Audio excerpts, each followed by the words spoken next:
Welcome to the Occult Rejects. This episode, we got a very, very special guest, somebody I've wanted to get on for a while. I guess maybe I just never had the balls to ask him, and then I don't know, went for it. So before we get to Crrow777, let me introduce the other rejects we got joining the show. And we got back the loon herself, Judith. What is going on, Judith? How are you? You could catch me on Sundays during the brunch. I do more of meditative and mindfulness work. And I also do Buddy Check, which is geared towards veterans. And you can catch me on YouTube as the Loon, as well as on X, where I'm a little bit more free with my opinions as the Loon as well. Awesome. Thank you for having me. Oh, of course. Thank you for joining us. I appreciate you coming on the show. And we got, you know what, Magus? I'm going to leave you for the last because your intros are amazing. So, my man Ethan Indigo, what is going on, sir? How are you? Salute. Appreciate being here with everybody. Yeah, Magus drops some great introductions and poignant remarks. So, and as does everyone. Excited for this Crrow777. I've checked out a lot of your stuff over the years. Ethan Indigo Smith, easy to find on all the social media, Tai Chi practitioner, meditator, writer, and a couple of articles on Occult Research Institute and a few books out there here and there. So appreciate everybody.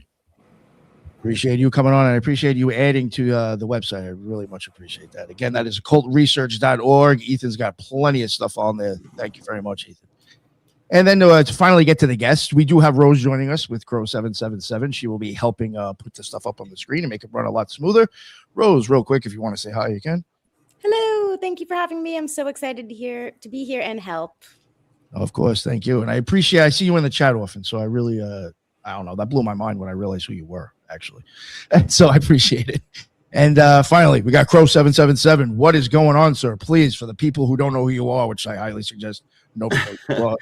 Let everybody know where they can find you, please. All right. I'm just another guy. I run Crrow777radio.com. We run everything off a private server, which is guaranteeing free speech. We do use social media, but not in the way most people do. It all points back to the website because I don't go in for censorship and I don't go for people taking control of the work I've done, like YouTube did with the Lunar Wave, informing me that they own and can use anything I ever uploaded, including for commercials. In other words, the first Lunar Wave could be in a Google commercial if they felt like it. So that's why I run off a private server now. Why did I know that? That is some ballsy shit. You know what I've noticed with them? They'll like give me a reason why they can't monetize an episode, but that they'll still throw commercials in there. Yeah. So I'm like, who's getting paid for that? You ain't paying me for this episode. To me, censorship is like the definition of evil. Censorship, limiting human thought and human creativity. It's one thing if people are being injured or threatened, but that is not the case, and that is not what this is about. This is wholesale mind control, and it's gotten so bad that they've trained folks to censor their own mouths. Instead of saying gun, which is a word we know and we use in this language, they say pew pew. Instead of saying dead or died or passed away, they say unalived, as if the AI can't possibly put together what word they've replaced. Yeah. I always thought that was funny when people were like using it. I was just like, I don't know. The stuff I say on my channel, I don't know. Crow, thank you very much for coming on.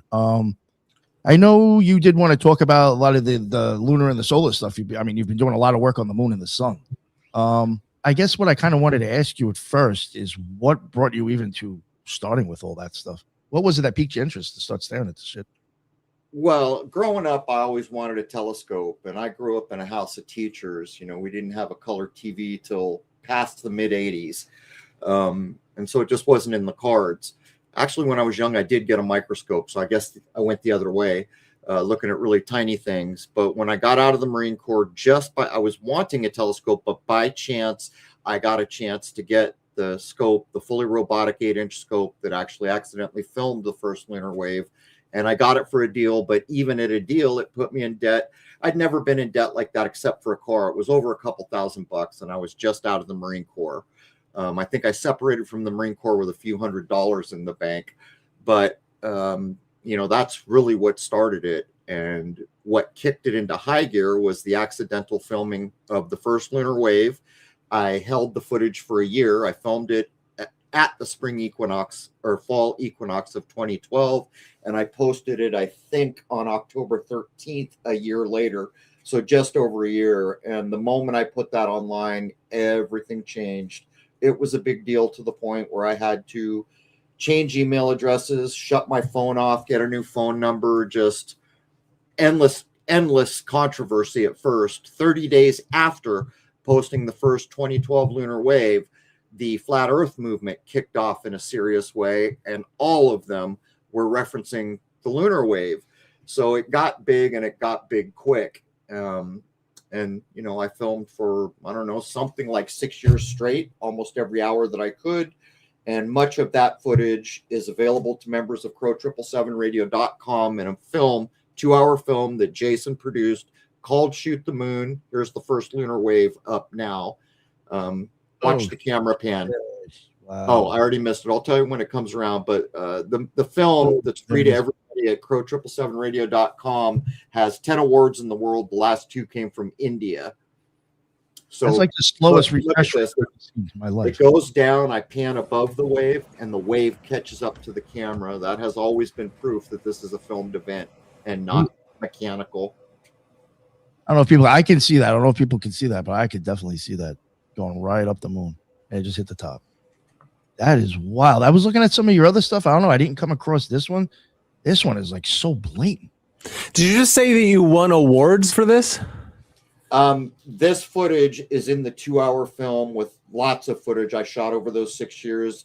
So-called UFOs, chemtrails, orbs, invisible craft, all kinds of stuff to include 7 lunar waves is in that film. And it's got 10. Jason submitted it to the, you know, the indie film circuit out in the world. And we didn't think it was going to go anywhere, but it did. And it got 10 awards. The last one came from Jaipur, India. Crazy. Oh, so what we were seeing there is on that sphere of the moon, on a wave going up it, and then the next image was half ultraviolet. Can you explain what that image was, or were we not supposed to see that? No, Rose, can you put up the Gotcha. So I had a DSLR that was a Canon with 25 megapixels, and I sent it away so that it would be full spectrum. But let me qualify that. We're not allowed to have full spectrum per se. We can get a little bit into IR and a little bit into UV because of the laws that changed. I think it was the 70s for military applications. But what happened here is I took it, sent it in for just not very much, $200-300, I think. They pull the little cover off the top of the chip because all the chips collect in full spectrum, and they put a different clear one on. So this is collecting in near IR, visual, and near UV. So I took this image, and what you're looking at is the blown out side is the lit side of the moon you can see with your eyes. The other side is normally blacked out and you can't see it, but with the full spectrum, it gives you a perfect view of what's normally invisible. Wow. Okay, that's crazy. Can you describe to me? Is this just not a normal camera? What are you using to catch this again? Yeah, it's a normal camera. It's just a Canon DSLR. Okay, but you send it. I think Spencer's is the camera shop, and who knows if they made it through COVID. Yeah, it broke just about everything. But all they do is they pull the little filter off the top of the optical chip. Yeah, and they put a clear one on instead of filtering out the IR and UV and leaving just visual. It allows it all in. And that's illegal to do. No. No. Yeah, what I was trying to point out is it's very difficult to get good IR and good UV where you're deep. Okay. Yep, that makes sense. Wow, that's pretty crazy. And so then, can you give us a little more of what you think that is representing? Can you be? I'm not sure. Sorry, exactly. like the ultraviolet part where normally would be black. Why is it presenting itself to us that way? Let me go at it this way. Okay. If you grab a search engine and you say, "Show me the visual spectrum," All right. You'll get this big bar that goes IR, UV, X-ray. Yeah, of course. But in the center, there's a little tiny sliver that's visual spectrum, right? Where the color is. Yep. That's what we see with our eyes. We're damn near blind. We see something like 0.3 of the spectrum. We're literally almost blind. Yeah, so definitely. What's happened here is we've gained a little more of the frequencies we can't pick up. And just to describe it like a layman, it's things that are really dim become brighter because it's more sensitive. Mm-hmm. Nice. And as we do this, whenever you see anything that I created and it looks pink, you'll know I was using that canon I just described. That makes sense. Okay, awesome. Nice. So you've caught this lunar wave on film a few times. What do you hypothesize is going on? I filmed it 5 times. Many other people have filmed it. It's been filmed once in front of Saturn, twice in front of Jupiter. When this happened, I don't remember how it became called the lunar wave. Maybe it just happened. I don't know. But I thought it was specific to the moon, and I thought maybe it had something to do with equinoxes. Neither one of those things is true. It's been filmed all over the year. And my best guess, because I can't tell you certainly what it is maybe it should be called a firmament wave, but that's just a guess. One thing I did want to ask, and sorry, this is going to probably sound like such an ignorant question, but I don't know anything about this stuff. Do you think it's possible that, like, I'm still saying, like, it's something weird, like, because there's no stars in the background, I can't see if that whole frame is doing it or if just the moon's doing it. You know what I'm saying? Like, there's nothing else in the background to see past the black to see if something else has a thing go up it. Well, I suspect that anywhere in the ecliptic, you can probably film this if there's something bright enough behind it that allows you to see it. In terms of does it go past the edge, I assume it does. For a long time, I assumed it didn't. For a long time, I assumed it was to the moon, that it was to do with the moon. Yeah. But we need to know a lot more. Some people, every now and then, I get an email, I figured out the lunar wave. I just got one of those a week ago, someone using the Book of Enoch. But the problem is that many people who magically figure it out have never observed the sky clock and never used telescopes and have no idea about what the luminaries are about. And I think anyone who figures this out probably needs a little bit of information all the way across the board. Mm-hmm. I do have a quick question. Have you tried to see if these waves coincide with like solar flares or anything like that? I think almost every line of reasoning I can possibly consider has been tried by somebody. And yes, actually, I'll have to get Rose in. Was that part of what Luke did, Rose? Sorry about that. I didn't realize that it's sharing my whole screen. Okay, so when we had Luke on episode 650, he discussed something that he's calling divine emission theory. And so with atomic theory, which is the mainstream, they're applying different rules to what they're calling the quantum and the macro, which doesn't make sense. What everyone's looking for is a unified theory where you can apply the same rules to everything, the micro and the macro. And that's what Luke has done. But we don't know if this is just ChatGPT mathemagic with confirmation bias, because I'm not smart enough to know. I haven't looked at all the physics, but I have a list of about 100 books I could read to catch up to Luke and then have an informed opinion. But giving him the benefit of the doubt that all of the math is lining up, he is showing that on the smallest scale, matter is created because of torsion. And what he's calling a scalar knot is the idea that there is the spinning of the smallest objects that could possibly exist. I'm probably doing a really bad job explaining this, but if you can imagine this rotation, this torsional rotation that's then gathering energy to the point that then it can release it, that's how then matter starts to be made when you think about matter being folded light. Yeah. So it goes, so you hear people say we are light beings. Everything is light. Matter is light. So then if you take it up to the macro and we're talking about the sun, if you're thinking about a toroid or a dielectric hyperboloid that's contracting and expanding and contracting like a respiratory system, one could argue that everything in existence that has consciousness is breathing. So like a leaf, it has photosynthesis, or I might be using the wrong word for it for the respiratory system of plants, but chlorophyll. Or we have lungs, and then the sun and the moon, maybe they are conscious luminaries that are also breathing. So the sun, and I'll put up an image. I had to come back to this tab to unmute myself. So let me go over here. Now you can see this is one of Crrow's images of the sun, and he's picking up on what looks like, to me, you could interpret that as a pulsing. And so in Luke's opinion with divine emission theory, as he described in episode 650, he would say that the lunar wave is going across the whole sky, and it could be described as a pressure wave, that everything is emitting pressure. And that emission of pressure is a precursor to electromagnetism. Yeah, nice. So there you go. Now you know why she's here. She has the memory I traded for the 70s and 80s.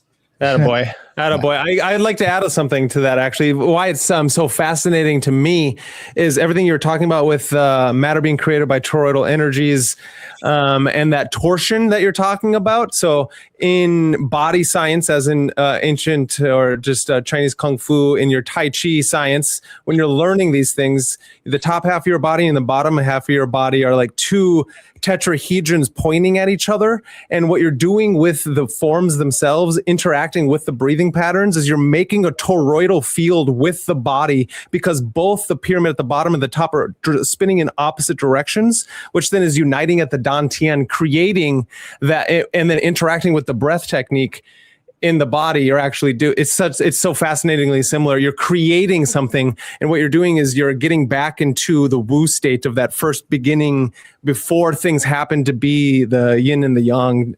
So that's a kind of an interesting, and then him calling it the divine emission theory closely resembles that same kind of Taoist science that they're using with that kind of stuff. So fascinating. He's a smart guy, and I love that he's going at it with ideas of breath. Inhale, exhale. That's where I'll agree all day long. Even if I don't think he's correct, I'll agree all day long, because he's going at it at such a sensible level. Yeah, you just got to support him. Yeah, that's a great level. So would you or him say that then, I mean, are these planets or the moons and these things that are doing this, they're breathing in a way that makes them conscious beings or entities in and of themselves, or what? There's nothing, from my point of view, this is my point of view, there's not a thing that you can interact with that we couldn't call alive. Nice. Yeah. It doesn't exist. And when you look at the problem, obviously, with how we've been brought up here is, you can tell someone, did you know that all truth resides in nature? And they might think about it and say, hey, that's an interesting idea. But nature ends. You know, when I look up, I'm still not looking at nature, but you are. That is still part of the creation, or whatever you'd like to call it. And if you include the spiritual thinking that science omits, you won't hear about orbits. You'll hear about spiritual realms for each of the so-called luminaries or planets. In many ways, what modern science has done, two things. Well, it's been helpful on a lot of levels. Don't get me wrong. We got a lot of stuff out of it. But at the same time, we've become very hyper materialist, which isn't a healthy thing. And the other things, it's made us 2/3 blind. Because if we look at the old natural sciences, we recognize that anything can be broken down into body, spirit, and soul, right? Well, science only recognizes the body. That's what I call 2/3 blind. And that is a bit of a general statement I'm making here, but you see what I'm pointing at. If you're not going to allow the spiritual context of what it means to be a human being, well, I mean, come on. Well, how many parts of my body do I clip off before I fit your bill here? We are spiritual beings. It's just a fact. Yeah, no, for sure.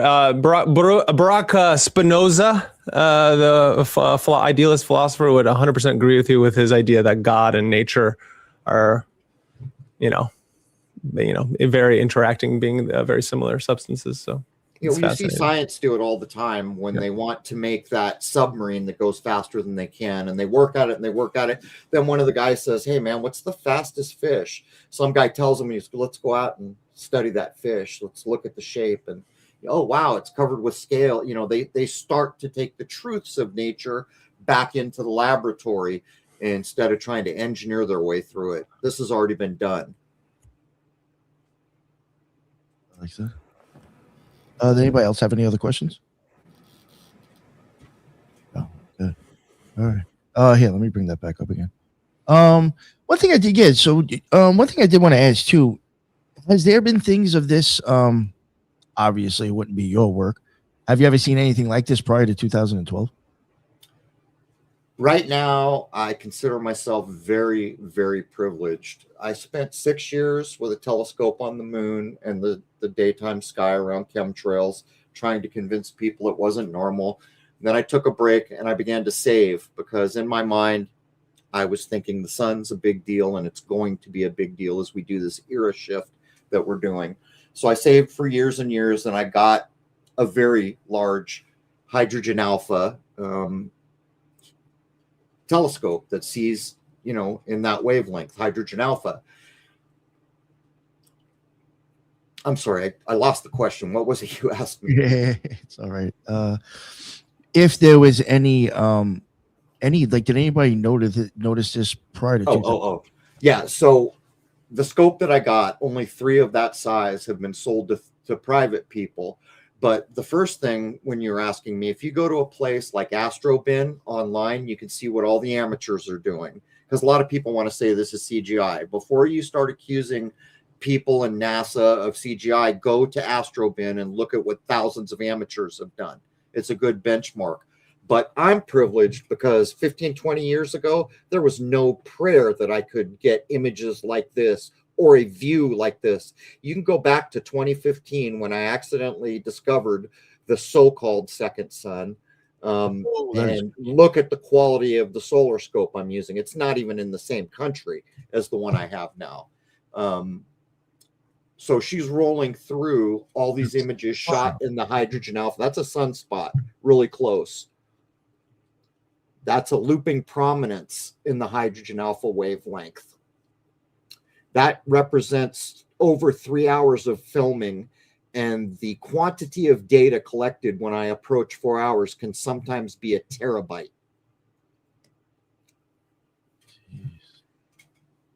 Would you assume that's got to be some sort of magnetism that's doing that right there? Well, you can see by the shape there, I like to point out that when you play with a magnet in a sandbox, you get these electromagnetic shapes. It is electromagnetic in my view, and it's also conscious in my view. Oh, Yeah. And it also plays Yeah. a major role. Like when people ask me, what do you think it is? I can't answer that as much as I'd like to, but the way that I view it is very close to the way Eric Dollard laid it down, but he's much smarter than I will ever be in this lifetime. And it's like a converter of some sort that's drawing its energy from somewhere else. Eric Dollard calls it counter space. The way I view it is like when you take a prism and that white light hits the prism, it breaks out into 7 colors, right? Yeah. Now, this is the idea. In the old days, they used to call all the luminaries. They'd pick the ones we could see. There were 7 of them, right? So the sun is lensing all these energies down to us in the same way a prism breaks out all those 7 colors, right? So in my view, it's taking energy, converting it, and it's lensing in all the other energetic influences, providing everything we need for light and life and plants and everything. So is this so then if I can dare to say, then this is way different the way you're presenting it than the mainstream science is presenting it, obviously. And we're trying to help show the world through your work that there is something different, there's something more to what's going on, and we need to wake up to that. Like, how can you tell me why these two things are, like, what is that pulsation showing us that we should like waken up to, that we're not being expressed?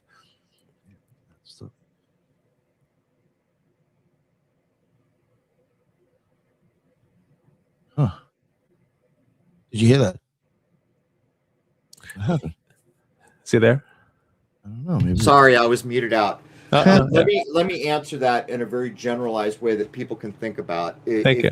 NASA certainly has images that are in the hydrogen alpha wavelength, but they've got all these other wavelengths. A lot of them look like they're CGI, like X-ray or other things that we don't really have access to. Yeah. If you go to a place like Astrobin, you can see what's what, and other people doing even better than I am. But when you look at what we want to pay attention to me, it comes down to the same old question that isn't just about the sky clock. It's about every map you've seen. It's about the history we've been handed. It's about the laws that we've been handed. They're all bogus. They're all skewed. They're all designed to control you in some way, shape, or form. So the real question is, how do we get at the truth? And the only way that I can think of is you throw out all the crap that's been jammed in your head and you start over. Maybe at some point, authority comes to its senses and starts to help play the game of what's actually true. But until then, what else do? We've been handed so much bunk that when you say NASA to the average person, they roll their eyes at this point. Mm-hmm. It's just been overwhelming, the amount of nonsense that is in our school textbooks. My point of view is that is not 93 million miles away. That's a mind warp. You want me to accept you're going to screw up my time clock while you're describing what the sun is because I had to wait 8 minutes for the light that's going into my camera. Is that common sense? I waited 8 minutes to get this picture to collect that light. That's ridiculous. The moon is over 250,000 miles away, and I can see Tycho crater that's roughly 40 miles across, according to them. Please. With my naked eye, I can see something that's over 250,000 miles. It's not, it lacks common sense, if nothing else. And we could go any which way. I think it's a lot closer, and I think the moon and the sun are probably very similar in size. The story we're told there is, well, the moon is 400 times smaller, but just lucky us, the sun is 400 times more distant than the moon. That's why they fit together so well. If you asked AI to give you the odds on that, it would be astronomical. No pun intended. Right. That's a serious, that's not, Yeah, it's fascinating. So then how do you then start from scratch? I mean, that's I think the question all of us are always asking and talking to our audiences and doing the things, which is then I think why we veer towards the Western esoteric traditions or some kind of embodied practice and things like that. What do you, for this kind of work to get people back from scratch and rebuild the nervous system with new information, because that's kind of what it takes, is a complete reworking of the system, don't you think? Yeah. Years ago, when I started to recognize the problem, it was because I grew up, my father was a PhD and a university professor, and his colleagues. And later in life, I began to learn those are the hardest people to get to consider anything that's not in a textbook. They're so invested from all those hours and years and bills to get educated. What I said is, if you're serious about this, you have to throw out everything. And I mean everything. And it is the hardest thing to do. When you try to do it, you'll recognize that you're not doing it. It's just difficult. But when you finally get serious and you do it, down to the point where you are no longer accepting that 1 + 1 is 2. I mean everything. And then if you do that, you'll recognize, well, wait a minute. 1 and 1 is also presented to me as 11 quite often. And I never realized that before. When you start to recognize that all truth resides in nature, whether we recognize it or we don't, you cannot invent truth. You can only recognize it. And that's around us. We're surrounded by truth. So the simple act of saying, I'm tired of lies and falsehoods, I want to know truth, and all these minds tuning into that, surrounded by the source of truth, I imagine we can make headway. Right now, maybe there's fewer of us doing it, but mind precedes everything. And the way we think shapes what's about to happen, which is why media takes so much time to warp our minds and make us afraid and get us to believe in lies. And that is exactly why they're dumping Epstein files. They're playing truth or consequences. You all just got shown the truth. And if you don't do anything about it and nobody goes to jail and nothing is done, guess what? you're going to play the consequences. And that's exactly what they're doing. And it's called Revelation of Method, put forward by James Shelby Downard and my good friend Michael Hoffman. And if you're not subbed to Michael Hoffman, you're missing the boat.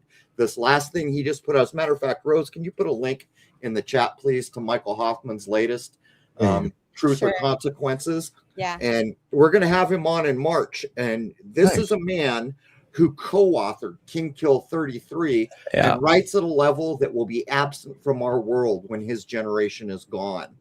I don't know what to tell you. We have the tools we need to build a better bench. We just got to pick them up. Nice. Yeah, that's really wonderful. Yeah, King Kill 33, I do believe everyone should go out there and take a look at that because that is brilliant work, 100%. Yeah. One thing I did want to ask you, I guess we kind of like hit it on a little bit. I did want to ask, like, what's your thoughts? Like, I guess maybe going by what we're handed, do you believe the truth about like what we're told about the planets? Like, you already said you don't think they're that far away. Do you think these things are really like, and it doesn't make a difference to me. Do you think they're real planets actually? Do you think maybe the moon's like a machine or something, you know, or is put there? Like, or do you like, what's your idea with what's out there to begin with?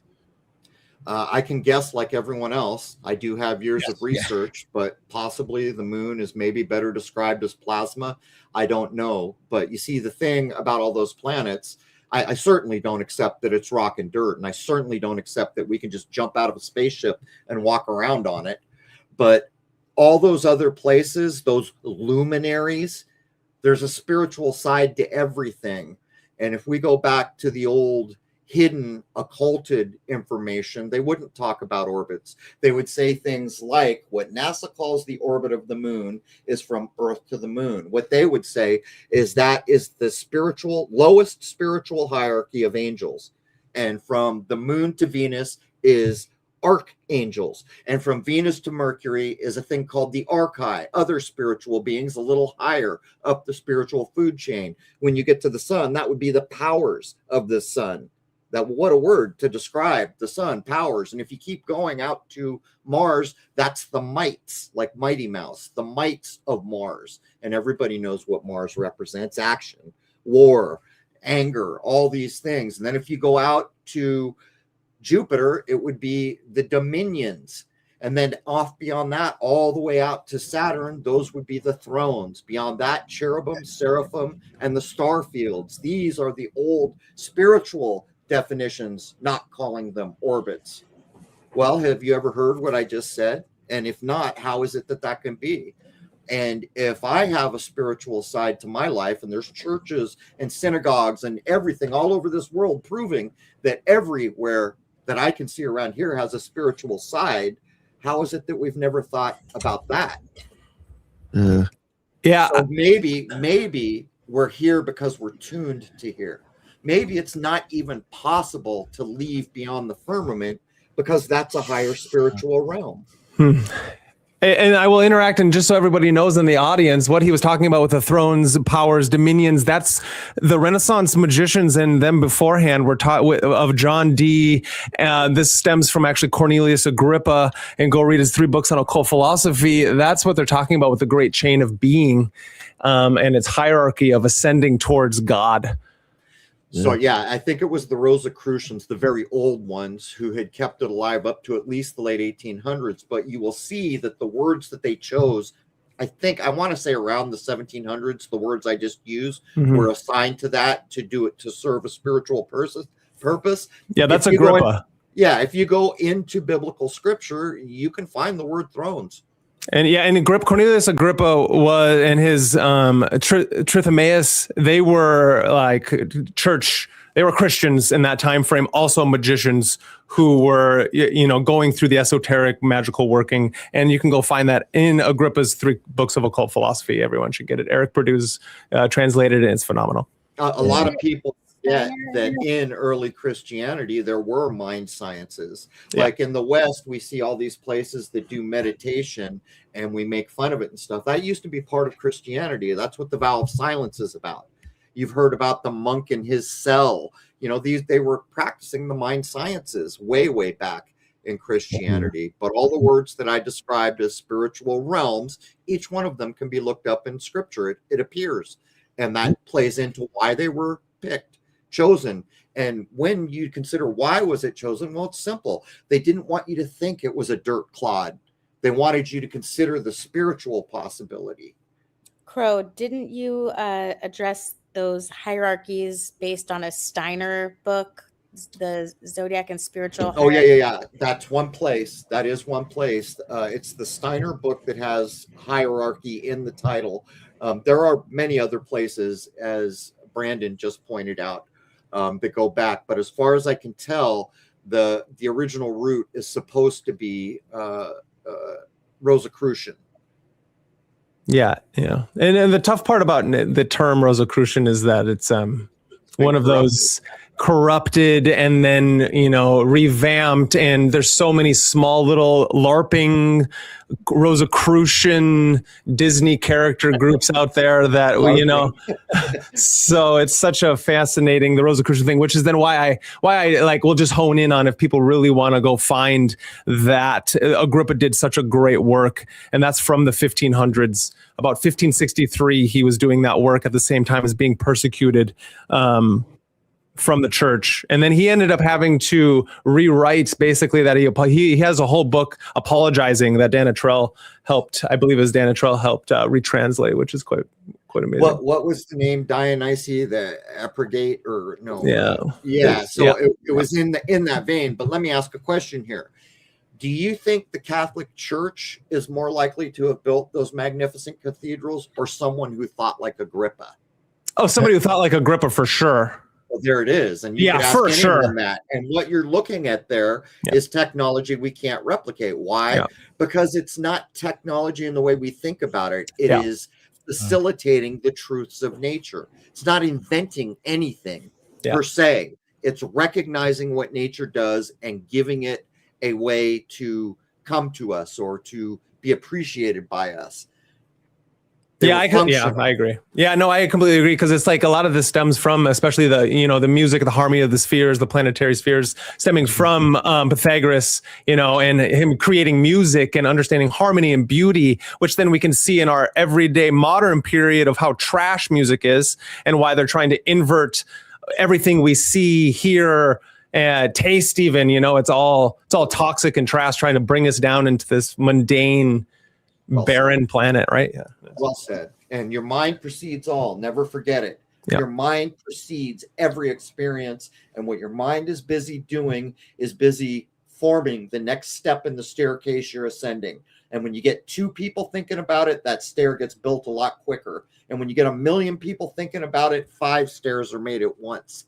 And this is the game we played, because we have not been taught about the other 2/3, spirit and soul. We've been taught about body. We've been taught about hypermaterialism. We've been taught how to get along in a system where we can be good workers, but nothing about the system itself. And that's where we are now. We are at the turning point. That's all going to end. All these low vibrational systems that we have existed in our whole lives, those are busy dissolving into whatever comes next. But the thing is, we help shape what's next. But if you listen to the news and your TV, it will convince you in ways you don't even recognize to go the wrong way, basically. Think the wrong thoughts, to have fear, to engage in low vibrational activities. What's that old saying? Every act is a vote for the kind of world you want to live in. And that is true of every thought. Yeah. Since I moved, I haven't gotten cable. And I've been here for about 1.5 years. Literally. If I use anything, it'll be like YouTube on my TV. And honestly, I guarantee you, if I had a cable, my show would even reflect that and be completely different than it was in the last year. For sure. That shit is fucking brain rot. Yeah. One thing I did want to add too, just to throw this in real quick, for people like, interested in the occult or Hermetic Kabbalah. A lot of the names, I'm sure Judith probably even noticed and maybe even thought of the Kabbalah too. When he mentioned like the thrones and the cherubim, the seraphim, and even the orphanim, a lot of those like things of angels and stuff even is attributed to the spheres on the tree of life, and those will also have in the Hermetic Kabbalah will also have planets associated with them. So you'll even see there that the planet will even be associated kind of with that angel as well in that sense. So that was very interesting how you brought it up in that way, and I've seen it kind of redone in another practice. So well, it's a bit mystifying that we look up and we've been taught that those are planets. It's basically rock or gas in an orbit somewhere, but we can see the energy, particularly with stars, and we don't consider that's energy, right? You can see it's a color, it's a brightness, it's all these things. That's energy, and we need to start thinking more in this direction. And years ago, I took a picture. I think it's Arcturus. Rose, I know you probably don't have it, but if you do have the Arcturus clip, you could put that up. And I took it out of focus. Yeah, I'm sorry. Yes. And I took it out of focus. And the reason you take it out of focus is because you can see the cymatic pattern of the energy and the colors associated. If she finds it, there will be a hole in the middle of the star when I defocus. The reason is because I'm using a Schmidt-Cassegrain telescope that has a rear and a front reflecting lens. A different kind of telescope, that hole wouldn't be there. But the point is, most people didn't pay attention, but now all kinds of people are doing it. Unfortunately, they're not always getting it right because they show a defocused star and say, see, NASA's been lying to you. This is what a star looks like. Truly, with a powerful telescope, it is pretty much a point of light that is pulsating and colorful, changing colors. Some of them a little less so. But when you defocus or overfocus, then all these cymatic patterns, like it's underwater, emerge and you can see. But anyhow, I don't think she planned to have that clip, but who knows what I have it ready. It's up now. I bet. There we go. Antares, the heart of the scorpion. Sorry. So what you're seeing here is I do it both ways. I'll show it to you defocused. This is defocused, showing the cymatic patterns. As that hole in the center gets smaller, I'm focusing, and I'll focus it down to a point. I hope this is an iris, your pupil. So when it gets down to a point, I'll tell you, getting closer, closer, closer, closer. So this is actually what a star in focus looks through an 8-inch telescope. Okay, that's the truth. But look, that's energy, isn't it? Wow. You know, so when you bring it closer, there's actually a black thing in front of it? No. That's the telescope has a reflecting mirror, this type of scope in the front and the back. So when I defocus, it creates that hole in the image. If I had a different kind of scope, that hole wouldn't be there.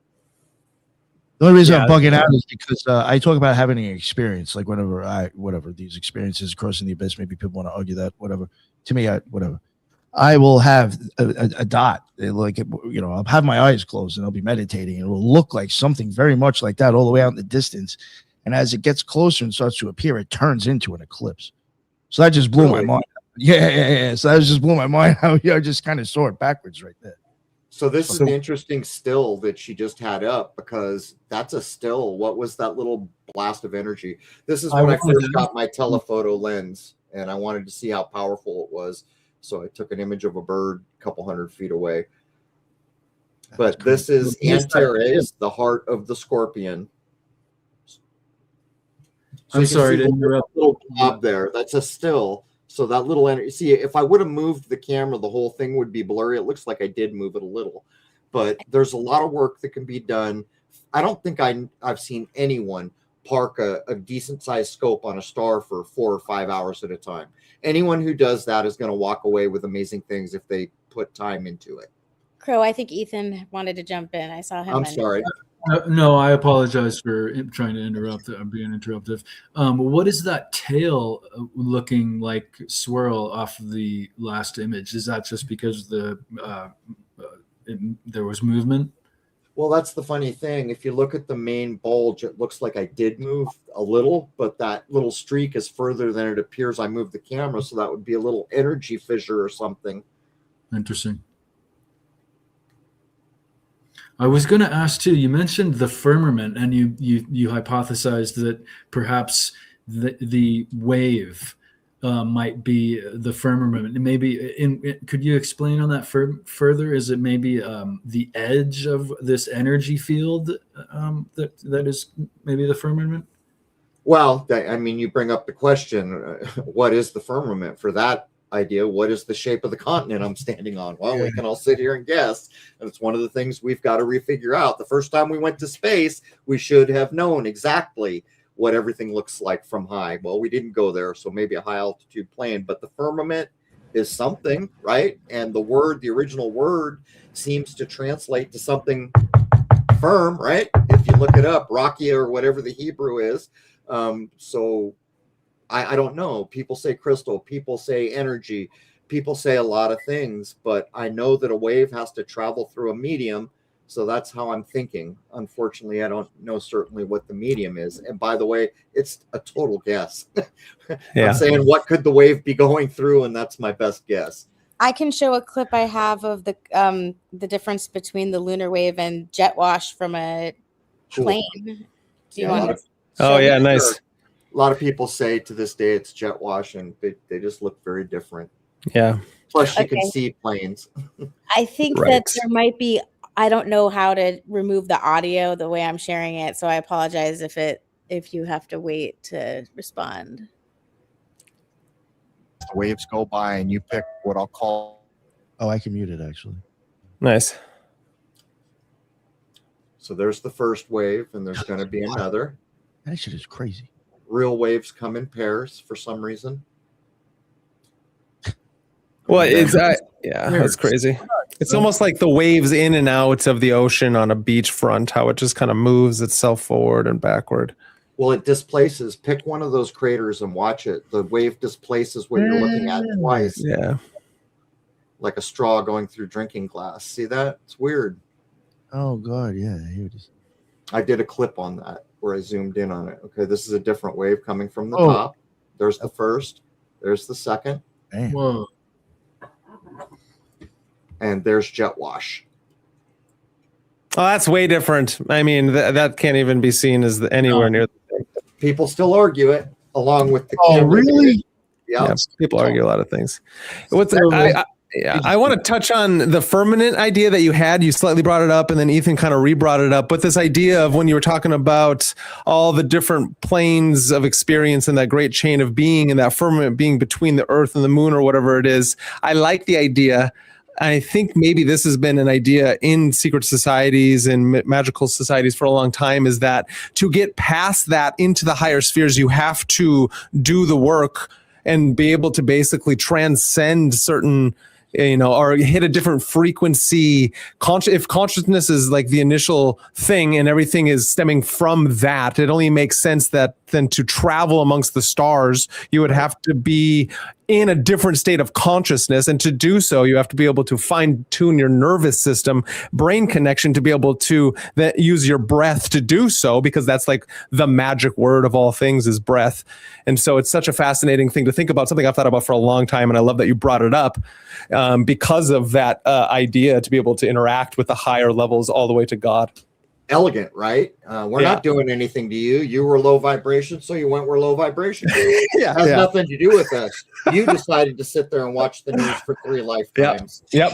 I think, and there's something to that with the whole hero's journey, finally accepting the call to adventure. Right. Because if you think about it, if you're the one who trapped yourself in matter to be able to have to learn the game, obviously it would only make sense that you're the only one who can, as they say, drag yourself out of the cave and into the light. There it is. And it's so elegant because basically you do what you do and it puts you where you do. It's not someone else, but unfortunately some very clever dark side beings have figured out how to get you to believe in, look at, and participate with the wrong set of tools if you want your vibration to go up. Yeah. And then it goes back to the idea of revelation of the method being there is still karma involved in all things that we do. And so those dark sorcerers, they think by revealing what they're doing in signs, symbols, movies, TVs, everything that's going on, that they're somehow maybe like clearing themselves of some kind of fucking karma that they're doing. I think they're more slaved out than we are. I agree with that. I agree with that. Yes. Out to dark stuff, and I think that dark stuff misleads them and takes advantage, just like they try to do to us. The point is that we've come to the threshold. We're doing a new era here. It's criminally sad where I don't try to think about it too much, the number of people who lost the game in 2020 and beyond. But like, I agree. If you're going to put yourself in a low vibrational state, you'll probably be living where low vibration lives. So maybe it's a do-over. I don't know, but they did a lot of damage. It's just sneaky that they got you to do the damage to yourself. Yeah. But they stepped a little further that time, didn't they? The coercion is palpable. And if you want to say that we didn't violate universal karma because you did it to yourself, and then you coerced people with their jobs, I think you're treading on thin thing. And if you want to say, what are you talking about? We put it in that movie. And I said, where? Right there. And I'm all, where? Right there. Oh, there? That was your big notification that I was supposed. Well, your subconscious saw it. Yeah. You know, these are flimsy little things, but it doesn't matter. We've got the divine spark of life, and we have free will, and we are now coming to the point where the battery's getting charged, and there are going to be a lot of people who aren't falling for the same old generational BS. That's just a fact, and they're getting scared. And in that, when you see things like this data dump, you've got to wonder, are they really going to throw the truth out like that and just hope we don't do something about it? Or do they have some big, terrible thing coming right behind it to drag our minds off that and have to contend with something else? I don't know the answer, but the time is to focus. The time is to quit biting the fish hook. Those days need to go away. What is your, just real quick, I mean, I question these files too. I'm assuming you're just not believing them at face value, correct? Of course not. It doesn't matter if they're true or not. They've shown people with power and fame abusing the most weak of the human beings. They've shown it. They've admitted it. If any one of you did that, you'd already be behind bars. What's the deal? That's the one crazy thing that I do think. I mean, I didn't go through it too much, but what I did see, I was just like, how do we see this and nobody's getting arrested? Yeah, I'm not participating in the revelation of method. Yeah, just like something ain't right with this shit. What happens when you see something like that that's so shocking, and then you see it tomorrow, and then you see it the next day, and then you see it the next week, the next month? The shock that you first felt is long gone, and that is part of the revelation of method. So it's 30 years, like pornographic, right? Yeah. Oh exactly. yeah. 30 years in the future, people are conducting themselves like that because the Overton window moved to the right, and now it's normal. That's part of what we're looking at. If somebody doesn't pay the piper, then the consequences will be paid, and we pay those consequences. I would even say, I've said this before, I've said it about the atomic bomb, and I even said it about Charlie Kirk. I think all that shit was done on TV to fucking like traumatize, really. Of course. The atomic bomb or some people. They put the whole Charlie Kirk thing in a movie 10 years before it happened. Sure. Right. Snake Eyes, right? Yeah, it's laughable. One of my favorite movies of all time, and then all this happens, and you're like, what? Oh, yeah, I've seen that before. It's so... And they put Erica Kirk on a zip line going past the clock with the date that was the event. You know, it's laughable. And we sit here, this is part of the problem and why you should follow Michael Hoffman. All the truthers are making the echo chamber, which helps the revelation of method along. It does. We scream and we point and we show evidence, that all and the time. nobody does anything of consequence. Yeah. And thereby we normalize it. That's why I don't cover really up-to-date topics anymore, because I'm like, even if I'm like showing you something, what the fuck's the difference? I'd rather like present a topic that might educate you on something else that matters. I can't all that anymore. I don't want to wake up in a year and have those kinds of ideas be less insulting to me than they are this day. True. No, it's true. And there's something fascinating to think about, back to what you were talking about of the people who are doing the revelation of the method. I'd like to go back to the symbol of Plato's cave, right? Most of us don't think about the people who are behind the prisoners on the wall, who are walking around, and their images and the things they do are what is reflected on the shadows. And those are the people in control, in power, the billionaire, techno-oligarch bloodline families who are, we don't think about them. And it comes even down to the more normie individual who just goes along to get along and doesn't, want to wake up from the thing. They're the more droning individuals who are like, every time you walk past them to get out of the cave, kicking and screaming, I might add, we forget about them, and it's terrible almost, you know? It's a heck of a thing, but Yeah. I mean, here we are. We're at the threshold. I can guarantee you one thing for sure: changes here. Yeah. Oh, I just wanted to mention, I think you kind of glossed over the Eric Dollard ideas that your telescope work seems to confirm. Could I give a spiel about that? Go ahead. Okay, so when I look at Crrow's telescope work, to me it really looks like an egg, like an ovum, like we're looking at a shell. And although it is in the hydrogen alpha wavelength, so anyone can argue that in different other wavelengths we might see different things that would imply different things, in this wavelength it does look like the sun is hollow.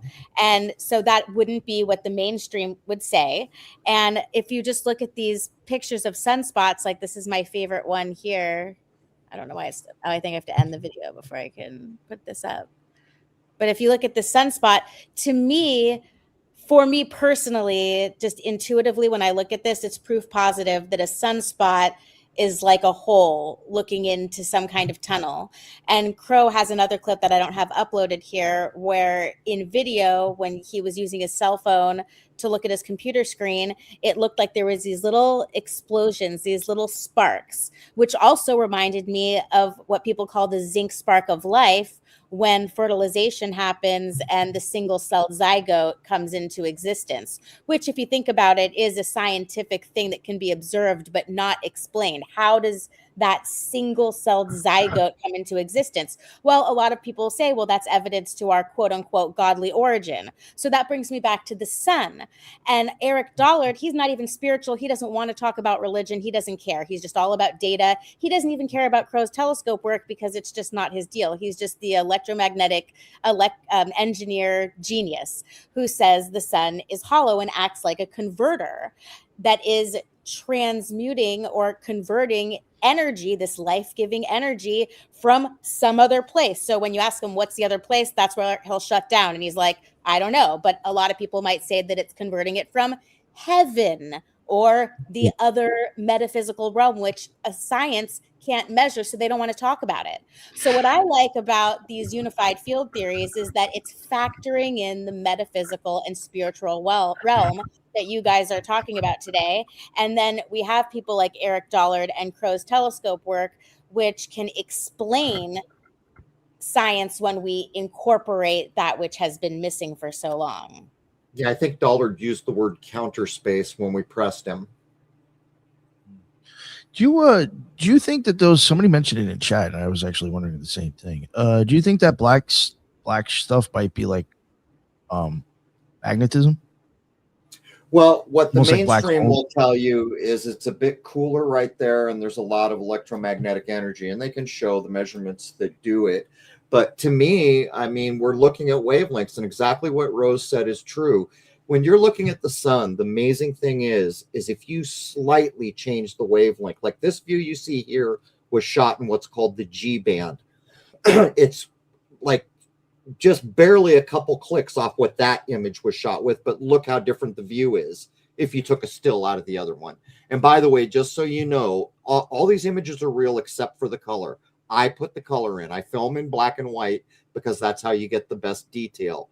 But the point I'm making, with the sun, to change the wavelength even slightly really can change the view of what you're doing. So in the wavelength I am filming in, it looks like the absence of illuminating energy. But I agree with Rose. I think we're looking at an outer shell. And the mainstream will tell you that we're wrong and that what's actually going on is there's a nuclear furnace down in there. Ooh. And that's how they get to tell their story, that the sun's going to die someday and we're all going to, it's going to swell up till it swallows every planet and blow up and humans will die. And, the stories. Right, yeah. Well, first of all, I don't know anyone that's 1 billion years old. Do you? No. What do they say? Give me one great miracle and I'll give you the rest. I wonder what your observations were relative to 3i Atlas and its interaction with the energy of the sun. That I recently saw there was some correspondence with the sun as it went by. There, with all the comets that go near it do. I think some of them break up, but the comets are another thing that I think are nonsensically described. But I didn't pay a lot of attention to that.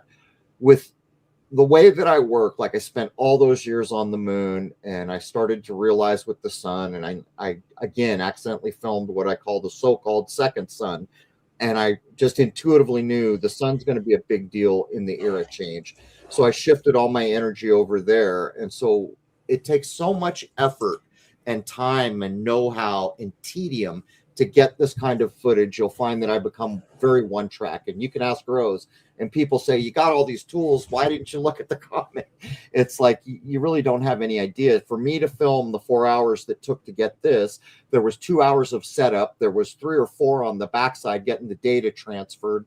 And then all the production time. I mean, you're talking a lot of hours just for a clip like this. And I just kind of keep focused. So it's not much of an excuse, but this is what I'm looking at right now. If something else really kicks me between the eyes, I may, pay attention. But for the most part, I'm trying to just remain focused on this and still have a little bit of life to live with my wife. Nice. Can you explain to us the second sun theory? Do you have the footage, Rose? Yes, I will get it ready in just a moment. Give me 20 seconds. Awesome. Thank you so much. So years ago, I was filming with the Canon camera, full spec that I was telling you about at night with the moon. And I would get bored after 5 hours looking at the moon and filming nothing. So I'd start scanning the sky, and I kept finding this patch of light. And I did it time and time again. I could never figure out, what is that? And it was a big patch of light, much bigger than the moon.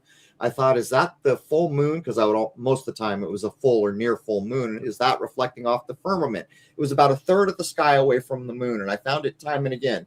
Well, cut to the chase. I got this nowhere near as good solar scope for the first time in 2014, and I was filming the sun. And I thought about that, so I went to go scan around, and lo and behold, I found another object that looks just like the sun, wouldn't focus quite as well as the sun, was slightly smaller. And I had thousands and thousands of hours of moon telescope time, but maybe not even 100 or very little time on the solar. So I didn't want to talk out of school. Is my footage. So here's the footage that the first discovery of the so-called second sun. Watch the top of the frame. That's the sun we see. That's lens flare. That's lens flare, sun we see. Sun we see. Little lens flare coming in there. Watch the top of the frame. See that thing go by up there? Mm-hmm. Keep watching. I saw it, and I'm like, what the heck was that? There's the sun we see with our eyes. The one we know. Oh, what's that other object up there? Huh. And that's not lens flare. That's a whole spherical sun. That's like a red or... So I did everything. You'll see it dims out. I put my hand over the light block. I did everything. Well, as fate would have it, another man, Chris Van Maitre, in 2016 replicated this, and it was in a different place. I think it was down below the sun. This was above the sun. But that's not even the kicker. This is the kicker. In the same year, 2016, the SLU Observatory had an astronomer streaming with a hydrogen alpha telescope the sun because Mercury was going to transit, and they wanted to show the young people. Problem is, that object was damn near kissing the sun. Halfway through the stream, he says, I'll bet you're all wondering what that is. And this is what he said. I'm not kidding. You can look up the clip. He said, that is the second sun. NASA knows about it. They just don't want you to know about it. Later, there was a response that he was joking. But not only have I filmed what he was joking about, but who tells a joke like that to kids with a straight face? Right? Yeah. So there's the SLU Observatory. What I don't know is, like, some people are like the old occult idea that there are like crystal spheres going out, 7 or however many of them, right? Like the spiritual hierarchies, and that these are reflections on the next sphere up or something. There's all these ideas, but I've studied things like Sri Yukteswar and others Hmm. where they say there's a binary. They flat out say it, and that it comes so many thousand years. And in this era shift and in all the changes we see in the sun, it's become pale. It feels like it's more direct, but it doesn't seem to burn you as quick. All these changes, is it possible that there really is a binary? And while I kind of lean that way, if I want to be honest with you and me and everyone listening, which I do, I need to know a lot more. But Yeah. it's there. It's not a pipe dream. It is there. And it's not there all the time. And by the way, in my other footage that I'm doing recently, it looks to me like it's tucked behind our sun almost all the time. That's fascinating. Huh. I wonder what that then could mean to like and do to our when if having two suns instead of one, if the sun is this conscious ball, this conscious being of electromagnetic energy, and it has this kind of thing. I wonder what that does to us as humans, and if it's also helping in this progression and this shift that's going on right now that we're in this cycle and this time of nature that we're in. I could only imagine it does something. I think that was Gabora who was saying past Tiferet. Sorry, I was muted out again. Remember the film 2001: A Space Odyssey? Yeah, of course. Remember how good it looked and how crappy the story? No, I'm just kidding. But anyhow, there was a sequel to that movie called 2010. Yeah, I saw that. At the very end of that, Roy Scheider does a little speech. My children will grow up in a world where there's two suns in the sky. Go listen to that soliloquy at the end. Yeah. And I've listened to it a few times, and there's just some kind of a resonance there. But the truth is, I just need to know more, which is why as soon as the ice thaws around here, I'll be back behind my scope trying to do what I can do. Nice. Yeah, there's a movie out right now and it's based off a Chinese book, right? 3-Body Problem, which I do recommend everyone to watch it, but the books are completely different, interesting enough, but it is, it could be one of those things.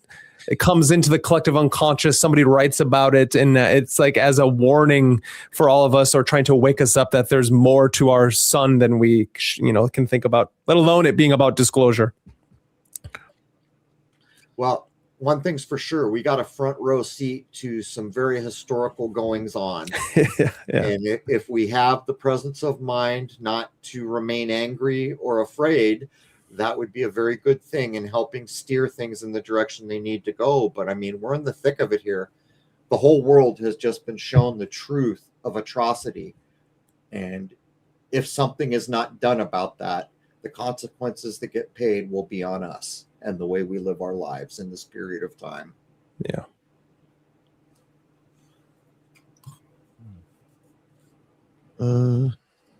Jen, what's going on, sir? How are you? What's up? Sorry about that, boss. I totally got the times wrong, but that is the problem. That is one of the caveats to obviously being an hour ahead of EST.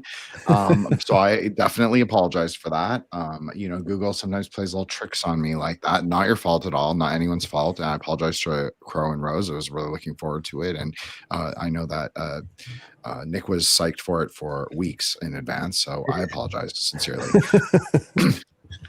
But I did. Who has joined us? I'm sorry.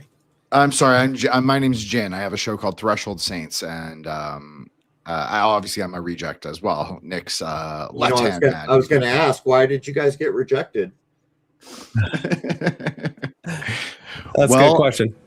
Well, I did have a follow-up since Nick did bring up Kabbalah, and I don't know if this got brought up earlier, but the idea of Tiferet being empty is actually a Kabbalistic idea. It fits perfectly because Tiferet would be a star, so it would be empty, considered empty. That doesn't mean that it doesn't have anything in it. It means masslessness and luminousness.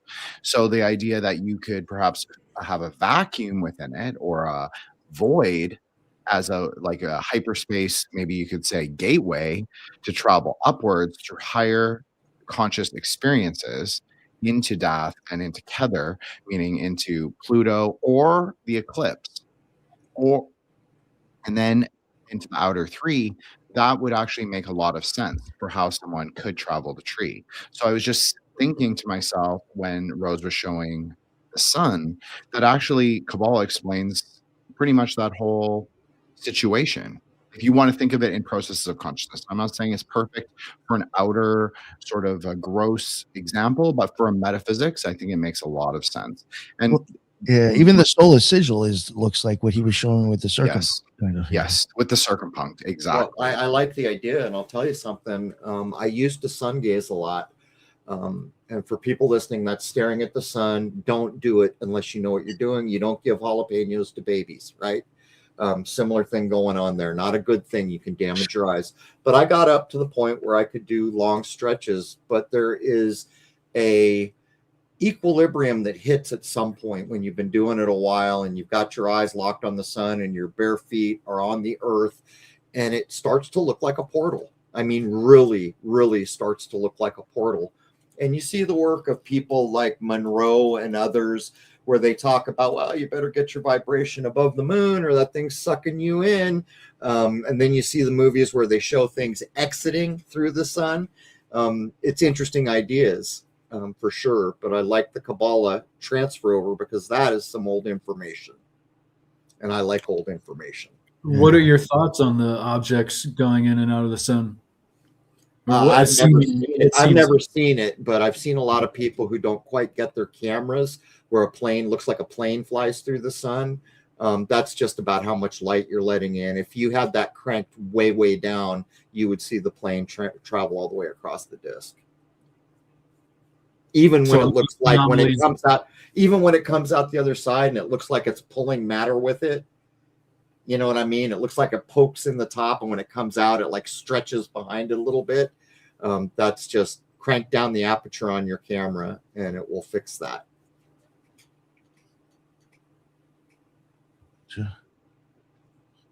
I do actually have a follow-up. Sorry about that. A quick one. Oh, Crow, you said that you colored the image of the sun gold.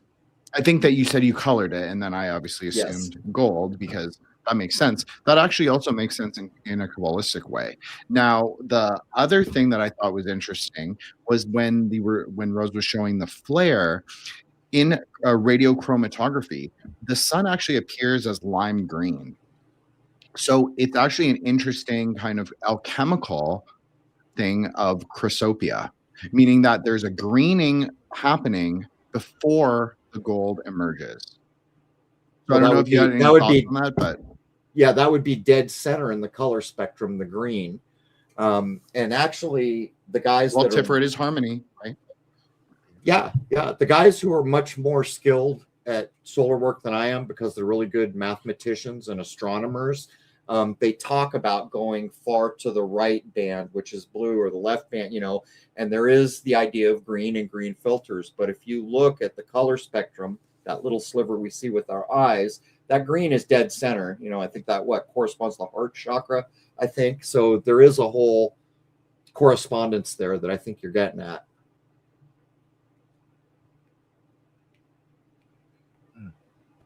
I was just thinking about the kanji next to Jin and how I've been working on my Japanese. And so the kanji for Jin would be in the word Friday, kinyobi, and the kin within kinyobi, meaning Friday, would mean gold. And so I just was looking up because I'm not familiar with Chinese Mandarin, but they're using in Japanese kanji, which comes from Chinese, to come to find that kanji represents gold. So I'm just wondering if that's why it was associated with Friday symbolically. But maybe I should ask Jin what he thinks, since he's the one who has the kanji on his name. You wrote it. Well, I am ethnic Chinese, as everybody on the panel knows. They've heard it 10 million times. I apologize. But yes, so the character next to my name is Jin, which is gold, but it actually refers to something interesting. I think you'll find it interesting, Rose, is that it actually refers to Aurelius, the process of gilding, rather than something actually being gold prior. So there's an inherent alchemical, connotation to the character. It is the canopy of heaven with a sword descending down, or it can also be described as the lightning strike hitting the ground. And when the strike hits the ground, which is the bottom third stroke in the character, you see like two little pieces of earth sort of get dislodged. It's supposed to be like the shining of the metal revealed underneath. Wow.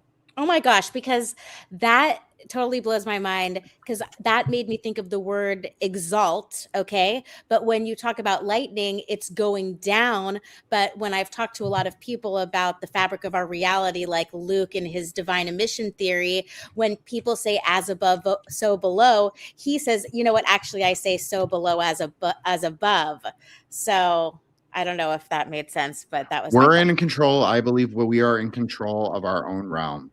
I believe that I know this is getting a little meta, a little speculative, but I personally believe we are in control of the human realm. I think that this is our realm to control. I think that there are people in the world that believe that that get like, you know, divine, certain religions that they believe in the angels really deeply, or they believe in these spirits really deeply, and they might even believe themselves to be communicating with them. But I believe that man is actually in control of our own realm, just as I believe man is in control of our own minds. And I think that we are agents of our own will, as Crow was saying. And I think that we get to decide what we believe. And I think that the things that happen down here actually have more metaphysical implication up, quote unquote, up there. And I think people put way too much emphasis on what happens in the higher worlds. And I don't even think they're higher. I think that's just a way to describe them, like in the hierarchy of worlds. But actually, I think our world is very high. Now, I'm a Tantric Buddhist, so Dharma agrees with us that the rebirth in the human world is of the highest pinnacle. It does not mean that you are born like a god or anything like that, but that simply that we have choice, free agency, free will to live on this plane in the ways that we choose, in the ways that we want. So we can either be generative or we can be degenerative. And that's not obviously the only choices, but those are two major ones. So I would say that it has a lot to do with it. And interesting about the Friday, because in East Asian cosmology, Friday is actually associated with immortality, the god of Friday. Which and is he cool. often has a huge bulbous head. And he is in control of what's called the celestial peach garden. So I don't know if that has anything to do with it, but it is interesting that he is immortal. It blows my mind, because how did the people, however many years ago, creating kanji know that Friday should be associated with gold, which is immortal, because gold doesn't tarnish? Like, how would they associate it correctly planetarily and Well, I think that they were much closer related to the forces of nature, you know, like as we see with like Homer's Iliad and Odyssey and the works of the past. They didn't see gods as anything as like above them. They were unfolding within the cosmic drama. So every force in the world, they were able to kind of see as connected to everything. It's kind of like Julian James's work with the left-right brain, like not knowing that one was talking to themselves. it had to be And meditation. they They didn't didn't know that there were machines rings on thinking. Saturn. Right. Yeah. Right. We're getting to the point where we have machines thinking for us. They didn't have that either. Yeah. Yeah. Well, that doesn't ever work out, right? Dune shows us the roadmap of where the world is going to go, the Butlerian jihad, and how we have to go away from that, right?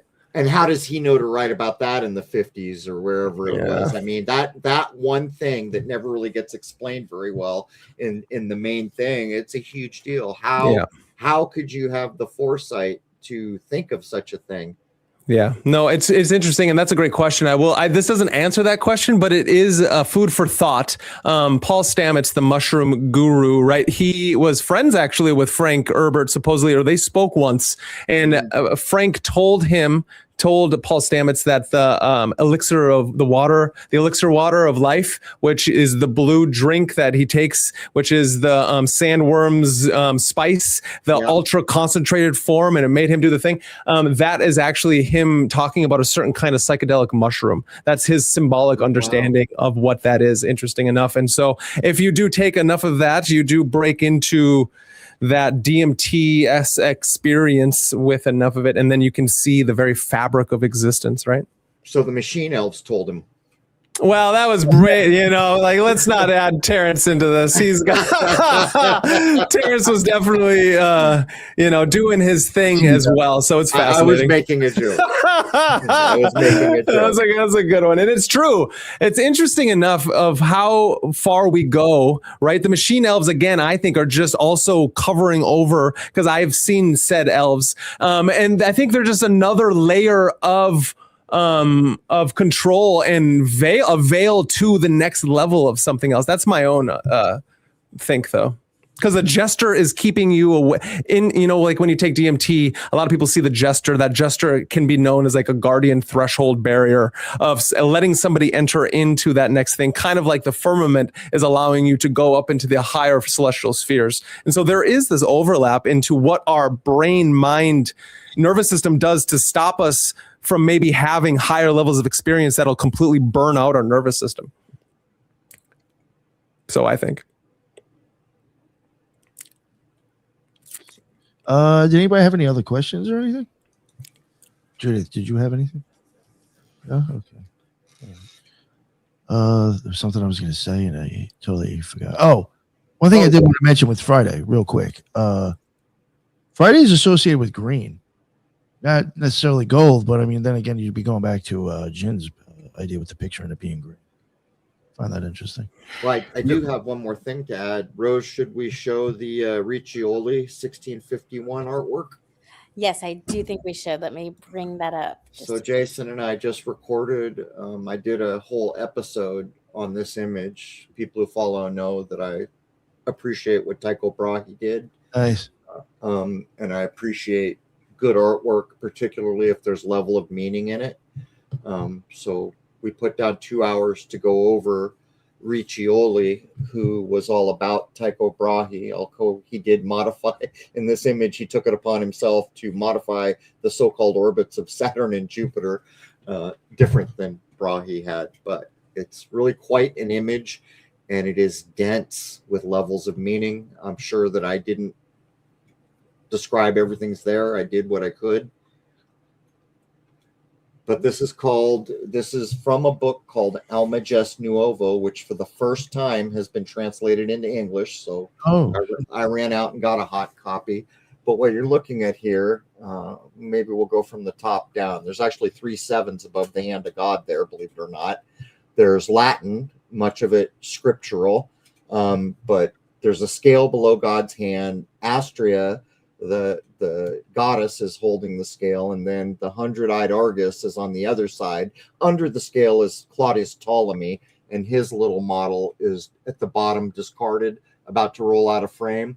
But the scale is weighing 2 models. On the left, we have the Copernican model that we use now, and on the right, we have Tycho Brahe's model, but the Riccioli, the Jesuit priest who commissioned this and directed it, changed the orbit of Saturn and Jupiter to go around Earth instead of the way Tycho had it. But it's basically the Tychonic model. But this artwork is just so exquisite with so many levels of meaning. And it is artwork of this kind that influenced me to make my episode images. I don't know if anyone's noticed, but all these episode images either have a puzzle or levels of meaning. Yeah. That I originally started to do because I realized AI can't figure this out all the way like a human being can. Even some of them are simple with just arrows to show you where to go. But that idea came from this time when very learned individuals just packed levels of information in. Nice. You're a fan of Tycho Brahe, bro? I'm sorry? You're a big fan of Tycho Brahe? I think it's the most valuable thing that we've been handed forward. I don't agree with all of it, but it's much more valuable to me than is the Copernican model. No, I like him too. I covered him on the show by myself. It was a very interesting character. Very. Did you read his biography by any chance? No, well, not all of it, but I did use some of that. Yeah. Yeah, it's an interesting read. That guy had quite a little action-packed life. Yeah. But it's known that he denied Kepler access to the data, and he denied everybody. And there are rumors that Kepler had to do with his death. But let me ask you, he hires Kepler to help do some math. Kepler doesn't even know how to use his tools, never did observation. Somehow Tycho dies and he walks away with the data and the instruments. I've thought that too. Because I covered. I mean, that's like Columbo saying, "Who was the last person that saw him alive?" Right? Yeah, no, it's very, very shady. I think the family even tried taking a Kepler to court to stop him from even using the shit. Yeah, I think that the image that Rose just showed you is the Jesuit order, who were among the most educated men, telling each other that we're going to give them the Copernican model, but we all know that Tycho's better. They say in the modern era that that's propaganda. Well, propaganda has to be recognized by the masses, and nobody spoke Latin. Nobody was educated in all the Greek myth. Nobody, it's ridiculous. It's reverse propaganda. Yeah. I think it's a hoodwink to the learned men to comprehend that there's more value in Tycho than what we're handing to everyone else. Wow. Yeah, that makes sense. Maybe. Yeah, I like that. Can you explain to the people who don't know or listen to your show what your idea of the sky clock? It's just when I used to go on and talk, I recognized that certain topics, if you say the wrong word, you lose a lot of minds. And one of the problems was if I wanted to talk about astronomy, the astrologers would leave. And if I wanted to talk about astrology, the astronomers would leave. And I recognized that the language was doing it. So I invented a word called sky clock, and it worked. I recognized that people weren't leaving because the baggage attached to the word didn't enter the conversation. Yes, that's smart. Yeah, that's like you recreating they're called neologisms. It's like you creating your own words to get around the semantic baggage that happens with what's going on. It's kind of like the spiritual hierarchies, right? That guy in the 1700s said, wait a minute, I want to use new labels here that forces people in a spiritual direction. And everybody reads the Bible or knows about the Bible. So I will use those words. And it's genius to me. So I'm just copying some guy. Nice. Nice. And you're re-showing us all the magnetism off the sun there. What I think is interesting about this is it looks like a bunch of little like hairs. You know that's going around, right? Pupil in your iris. And pupil in the iris. There you go. That's exactly it. Yeah. You know what's interesting is that have you ever heard of Robert Flood, bro? Yes. He's got some kind of in some of his books where it looks like he's drawing the eyeball. Some of his drawings look a little kind of close to that. If that blackness was a little bit more circular, it wouldn't surprise me if it was looking at us. Yeah, he's got some weird drawings of that, dude. I don't know, might interest you. In my view, we have a lot of work to redefine. And when I say, we need to throw everything out, that's a very general statement. We know a lot of things that are useful, but we need to buff it out and kick down the walls, in my view. We shouldn't say, I'm a scientist, there's no room for spiritual ideas here. To me, back in Tycho Brahe's time, there was no difference between astronomy and astrology. Zero. Yeah. That man was so admired that the kings wanted him to draw charts for them. Yeah.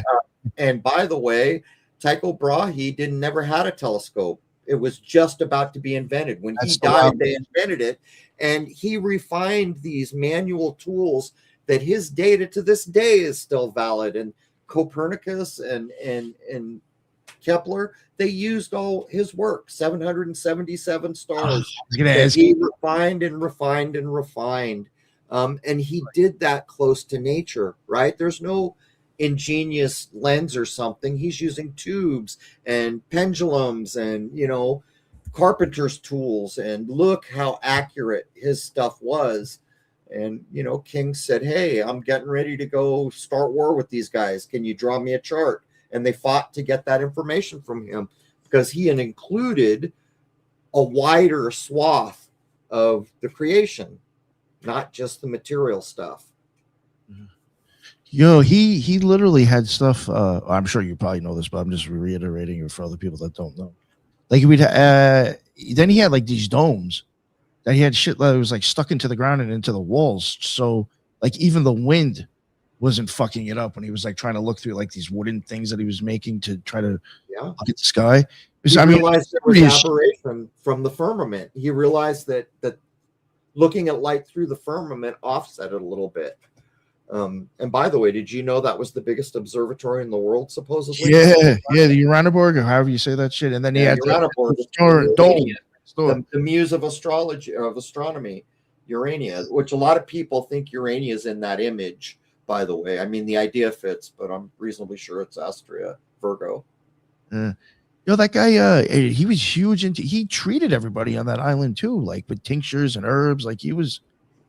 That's the thing you don't hear about.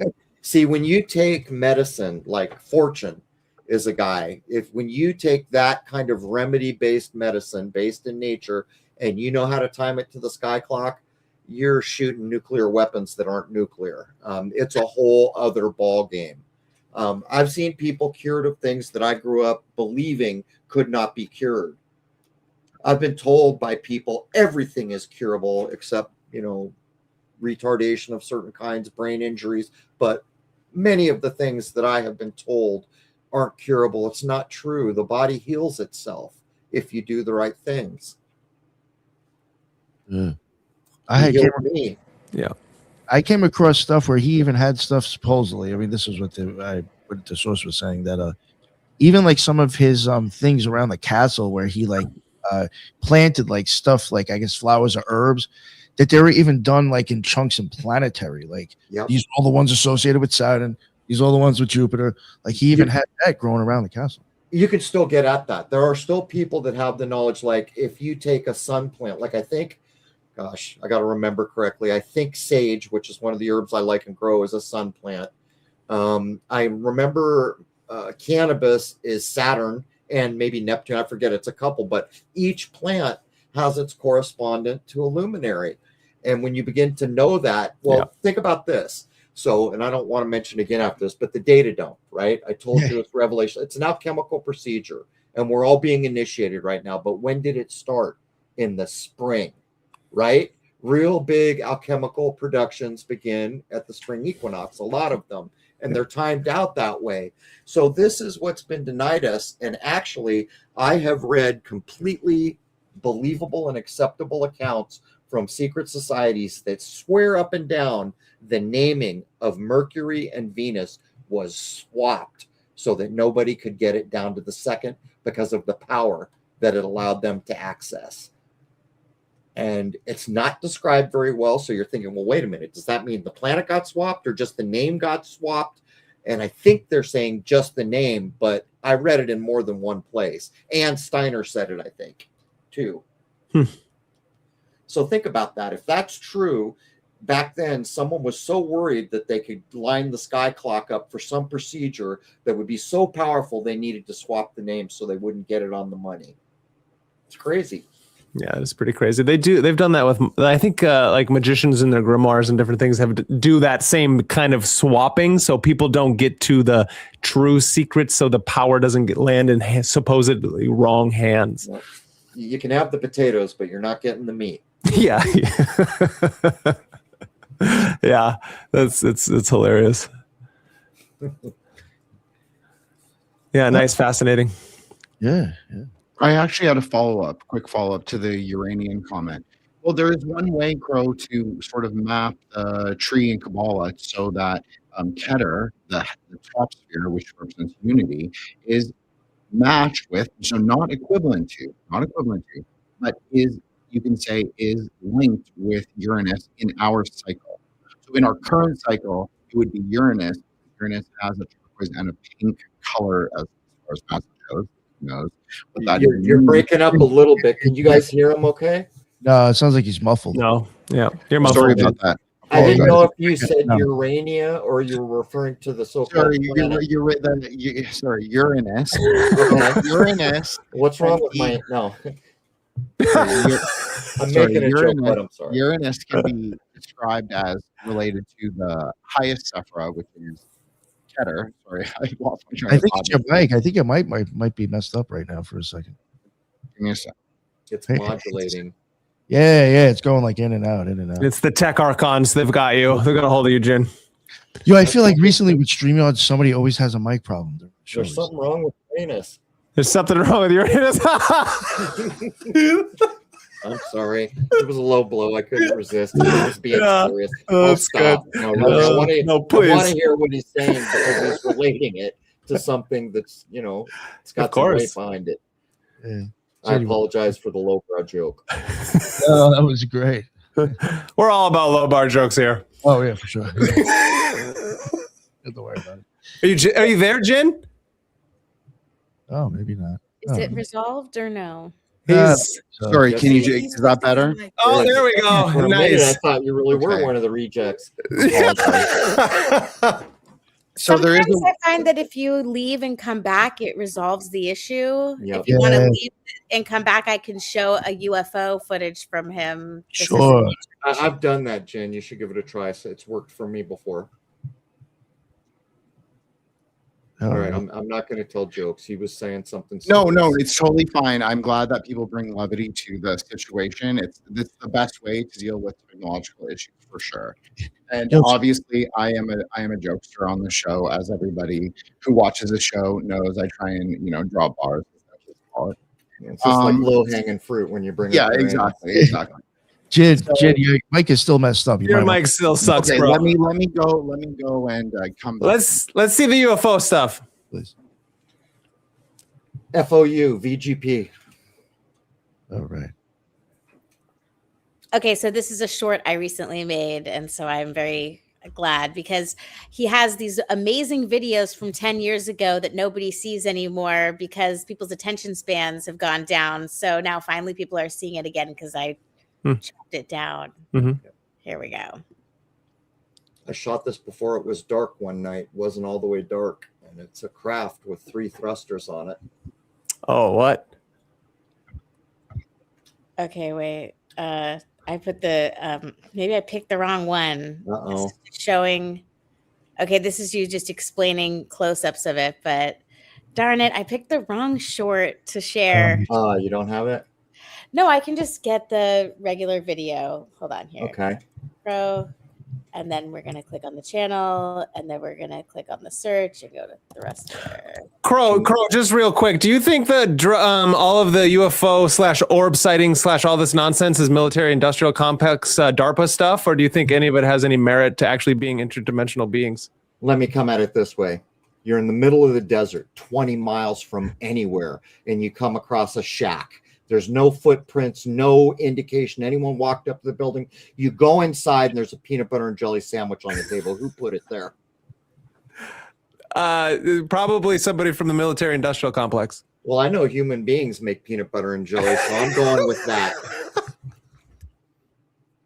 Okay, good. I like that. I'm using that from now on. Okay. It works, right? No, that's great. That's great. I'm Yes, of actually course. lying. I know for a fact that it's beings from another dimension. They love jelly. Yeah.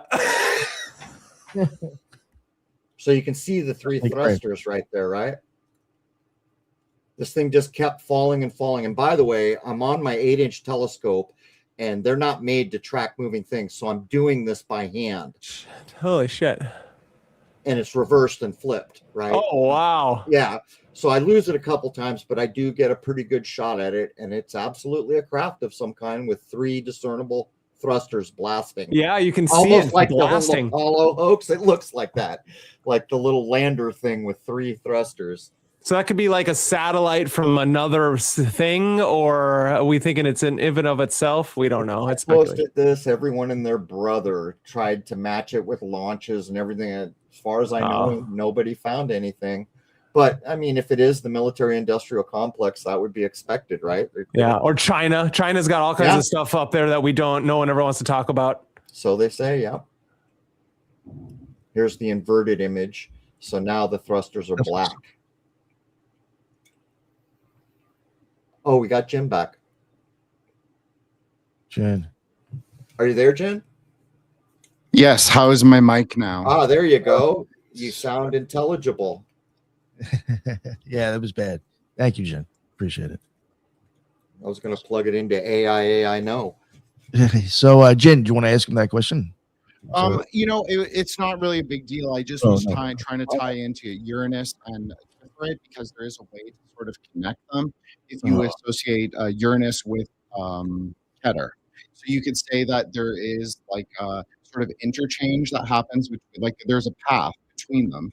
So it's like it would be described in Dion Fortune as a salmon fish or pink color. So I just thought that's kind of interesting too, because if you're thinking in aeonic cycles, you would consider the green and pink to be aeonic. So that kind of slime green, as we were talking about, as the color of the sun, which is how it appears in radiochromatography, and then the pink from Uranus or Heather. So I just think that there's like a straight up, like Kabbalistic sort of like working here. It seems like it is suggesting that it is what Crrow is suggesting, in the sense that, like, I do think these are processes of consciousness that we are seeing unfold maybe alchemically in the universe, and maybe it's giving us like a hermeneutic, like a tool to understand how we can also get there. I don't necessarily think we can get there in like a spaceship, but I think we can actually get there in maybe what is called like the Merkaba or the Hectolot, like the chariot sort of like way to travel. Are all the luminaries represented in Kabbalah, even like Neptune and Uranus that we didn't know about back then? No, those two are known in different things. It stops, technically it stops in Hermetic Kabbalah. Those are they're, what are they? They're how the sun moves around. There's something else. I don't remember exactly what they are, but they're not in the Tree of Life itself, technically.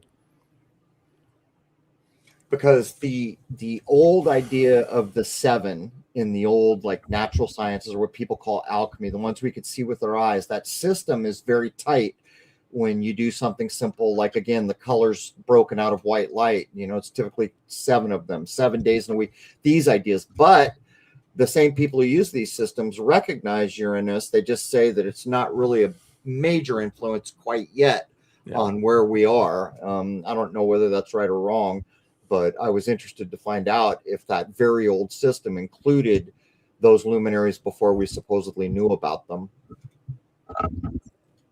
No. There definitely is a way to map the outer 3 planets to Kabbalah. Now, people find this very contentious, but I don't really. I think that Hokmah, it can be described as Neptune. I think Keter can be described as Uranus. I think that it can also be described as Rahu and Ketu. Now, I know people will say that Rahu Ketu exist at the moon and the sun, but I think that that is also what makes this conversation interesting, because then there is sort of a replication of what happens in the lower world than in the higher world. So there's maybe, like, Nick has often spoken of his eclipse and crossing the abyss experiences. So I think that there is that same kind of, I think maybe there are multiple crossing the abyss experiences. Maybe there are multiple times or positions on the tree that people go through certain kinds of thresholds or gateways and like reach other sort of states of consciousness. So that would actually make total sense, especially if you were traveling on the middle path, which would be through Tiferet all the way up to Keter. And then so you would experience less of the sort of malefic nature of Saturn or Neptune, which are both malefics.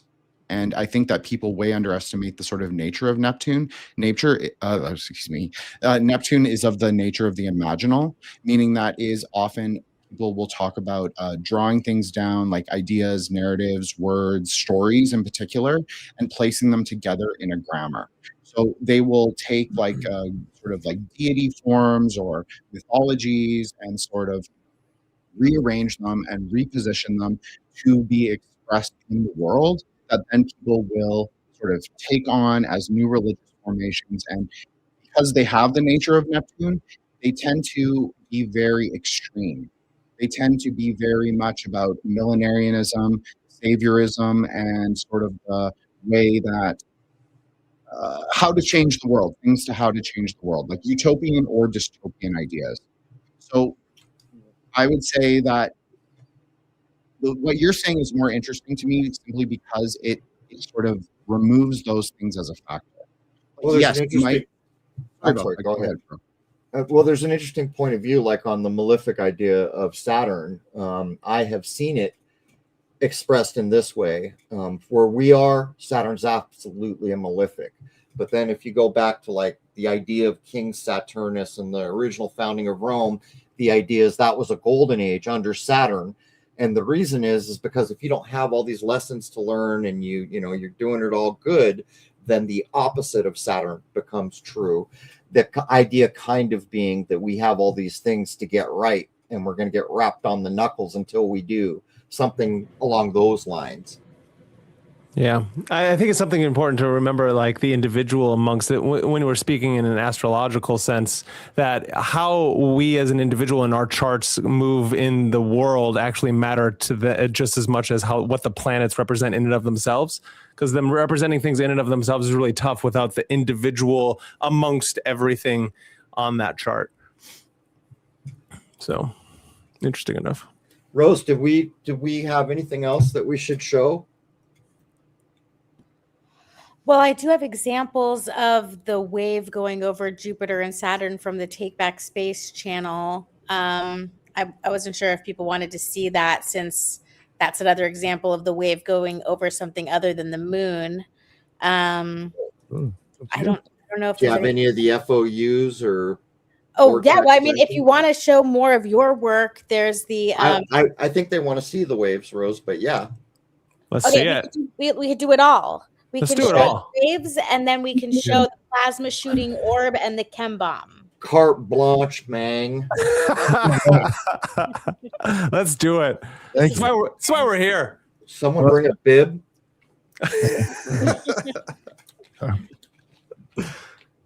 I'll take my lobster without butter after all the Uranus talk. Oh wait, that's okay. So while I'm bringing this up, why don't you tell them this is heartwarming that Crow has gone to the supermarket and bought lobsters to bring back to the ocean, and that. Nice. Seems like the right thing to do. So you saved the lobsters. You saved the lobsters. 50 pounds at a time once. You did, really? Yeah. People were looking at me like, that dude's got a complete feast and he's throwing it in the ocean. So get this. I'm going down, and for the longest time, I don't see lobster pot buoys anywhere near where I go down to the beach. So sure enough, I put some in. Then this guy is a sea captain I know, brings literally 50 pounds, and we're going down there and we're putting them in. I come back 2 days later and there's lobster pot buoys all over the place. I'm like, how?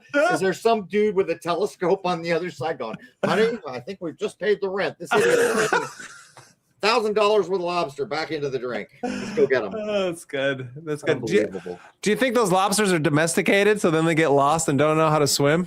I was careful. I didn't name any of them.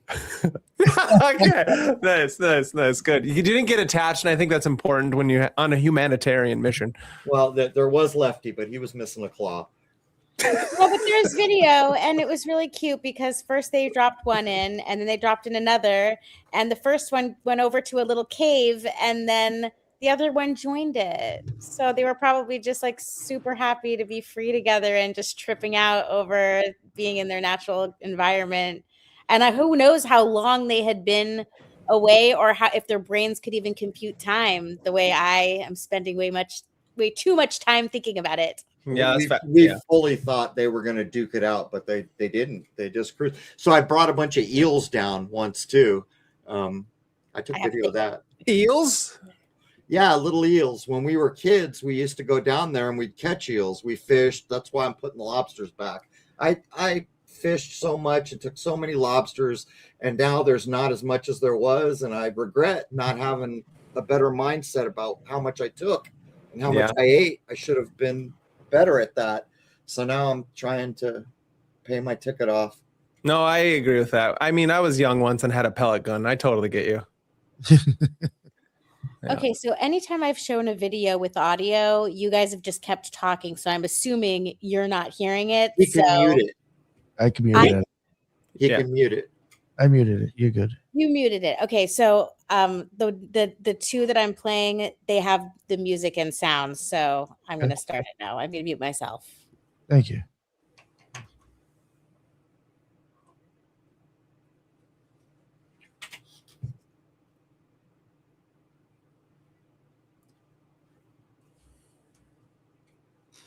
Where's the wave, right?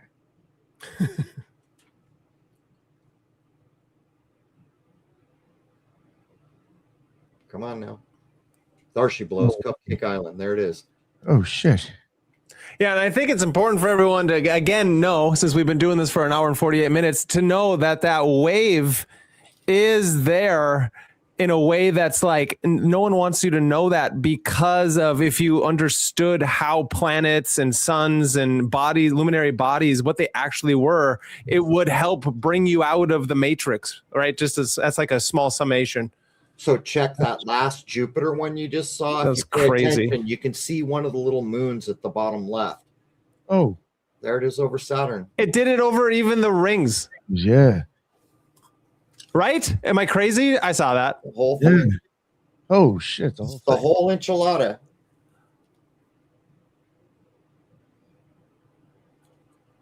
Yo. Okay. So then this Like some of that shit disappeared. yeah, that's crazy. So this would be like electric universe theory mixed with that. So the space is actually a massive body of water. So space is more of an ocean than an empty void kind of idea. I said it in 2016. Space might be better described as liquid. You know what's funny? I think I actually heard you say that back in the day. That's hilarious. Yeah. I asked JFK. You know what Yeah. he told me? We set sail on the sea. It's all nautical. I'm like, dude, where's your Yeah. skipper's cap? You know, I thought we were going to the moon here. I mean, that would make a lot of sense, especially because, you know, the human body, we are electromagnetic beings. This makes more sense, obviously, with the sun and the luminary bodies, electromagnetic beings. And then everything, you know, it is water and See, it's all look. different, right? Look, lower left. That's one of the moons there. Probably Oh, I Io. see. Yeah. Crazy. Isn't it Io that became the sun in 2010? That movie. Oh, was it? Well, they I think used it was Jupiter instead of Saturn, right? They said they couldn't make the rings. It's supposed to be Saturn. Yeah.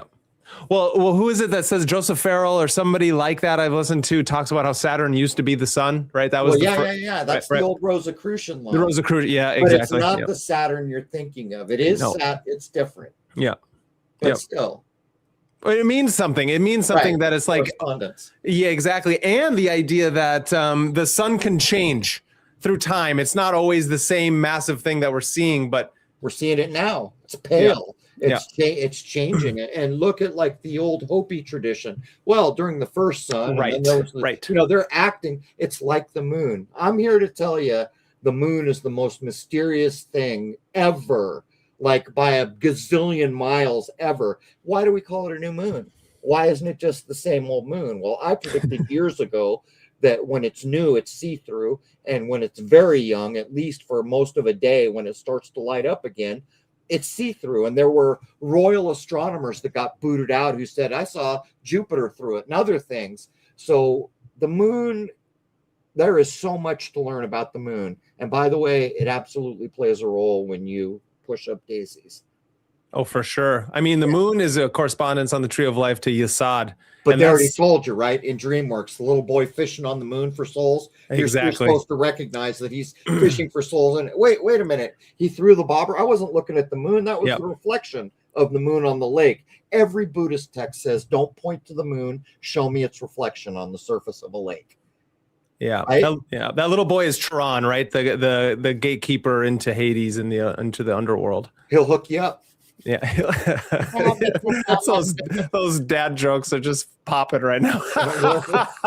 what can you do with a drunken sailor? Oh, that's good. Oh, here's the exploding orb. What do you think? Do you subscribe to or have any credence to the idea that the moon is kind of like a bell and rings at all, or no? No, No, okay. not buying a NASA line. Don't care. Show Yeah. me video. I'm still not buying it.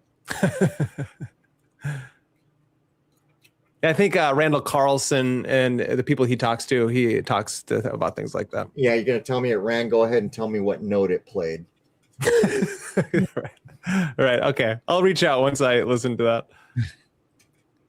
When I first saw this and didn't know what to expect, I definitely thought it was aliens. But then as soon as it exploded and chemicals came out of it, my heart sank and I realized it was the New World Order. So I thought this was Right. literally a chemtrail orb. I'm like telling my wife, I can't believe it. I've got the telescope, but I'm tracking this by hand with a telescope. And my wife's all, don't lose it, don't lose it.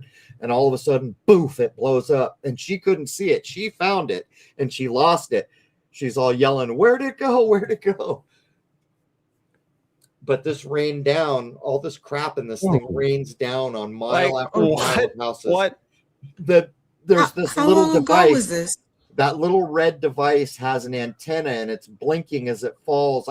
So we had no chemtrails 2014. for 3 days. Then the second chemtrail that got laid dropped this out of the plane. Oh, So yeah. I think it was measuring. Yeah. And probably that little device said, if you find this, mail it to, or, you know, call this number, probably something like that. But the amount of crap that came out of it, you can't even tell by the video. Oh, that's crazy. That's like the stuff you were talking about on Sean Atwood the other day there, Nick, with the weather balloons going up in the sky and changing things. You know what I'm saying? Yeah. You know, it was creepy too. I did want to mention on the show. I think I forgot, and I'm not necessarily saying that's what it was, but some of the patents that I had that you know, for weather modification, it was like a balloon, and then it had like these kind of like these satellite things, and it was very much like basically what it was drawn. Even in the patent, looked just like that shit that was in the sky when they were swearing China was spying on us. I was like, I don't know, that looks just like a weather modification balloon as well.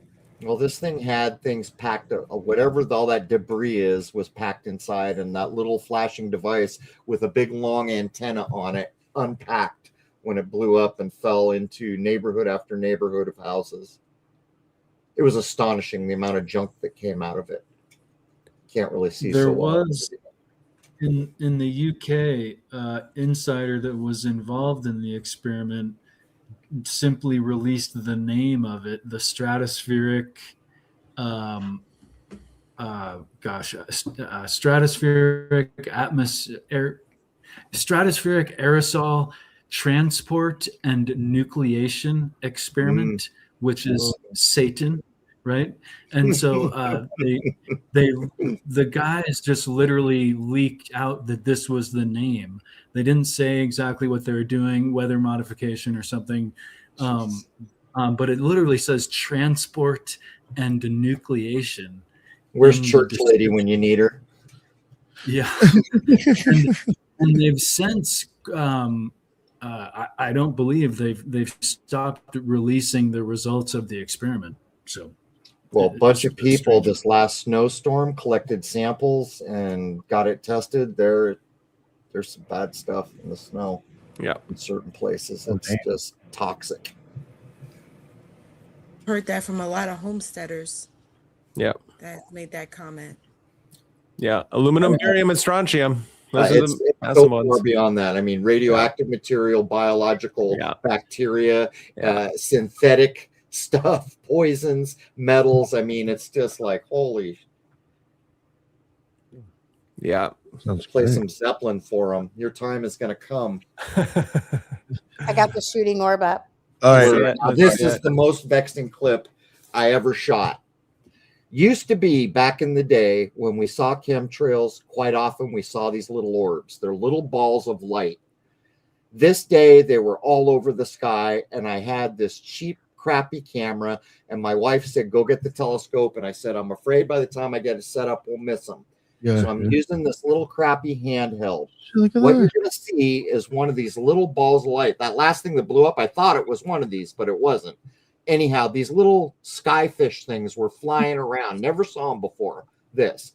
So this dot of light, which is an orb, you can see them right there, goes down into the chemtrail. The chemtrail is going to left of frame with the wind, and this thing flies into the wind. Now, at one point, it's going to shoot 2 plasma beams into the chemtrail. Not kidding you. A ball of light shoots 2 plasma beams, for lack of better description terms. These are just the little skyfish things that I never saw before, buzzing all over the place. They were white, and they had like a weird tail on them that you can't really see. This was a terrible camera. Oh, that is so crazy.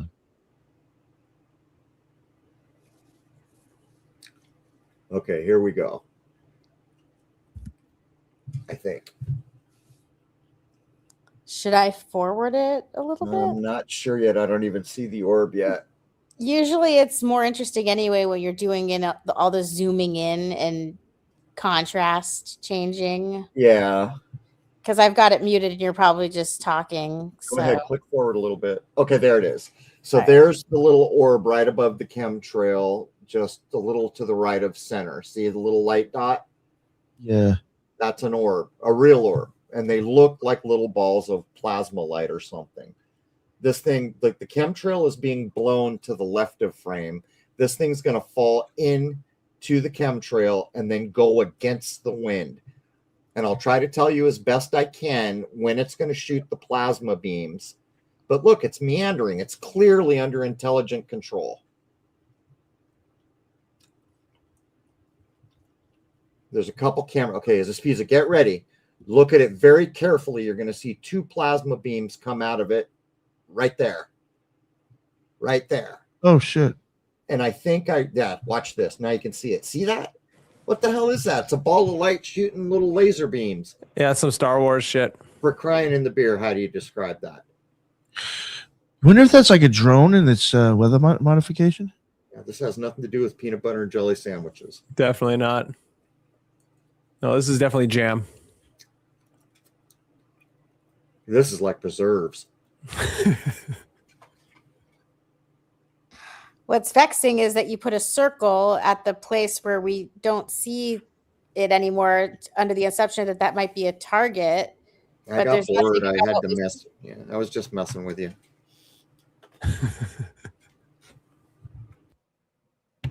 There you go. There's the shot. That must be really slowed down. I mean, how do you describe it? There's more to this story. So there were, I think, many orbs around this one chemtrail, and I zeroed in on that one. So I produced this clip within a day or so, put it up, and from the point I put this clip, we never saw naked eye orbs again, and they were pretty common before this. So either that's a coinkydink, which I don't believe in, but I'm just telling you, if you see one of these now, it's a rare event with your naked eye. And if you can see what it's doing, I almost wonder if they can cloak them or whatever. But I mean, come on, this is a ball of light literally shooting plasma or something into the chemtrail. I mean, what's it shooting at?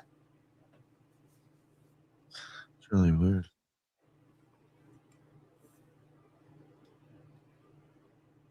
There's another one at the bottom. They're actually in this frame. There's another one, and I think it shoots too. You just can't see it very well. So is that it? Did we? Nice. Yeah. I mean, I don't think there's anything we could bring up too quickly other than if I found the vortex one. But yeah, I think we covered it a lot. But remember, there's 19 solar investigation videos on your website for members and the 2-hour film.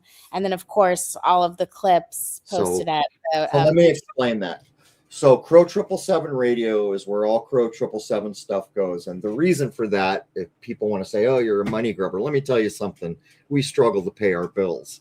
We're not millionaires. But anyhow, all the stuff I put up on YouTube, like the original lunar wave you guys saw here today, like a year or two after it had already been on YouTube all that time, I got a notice from them that they have rights to everything ever uploaded to their channel. And if they wanted to use the content for, say, a commercial, they could. Now, on top of the censorship, that's it. None of my work goes to platforms that censor or try to control. So I'm running everything we do on a private server, which guarantees we don't censor language. We conduct ourselves like adults. But all my solar work, all of it, is on the website, free to members.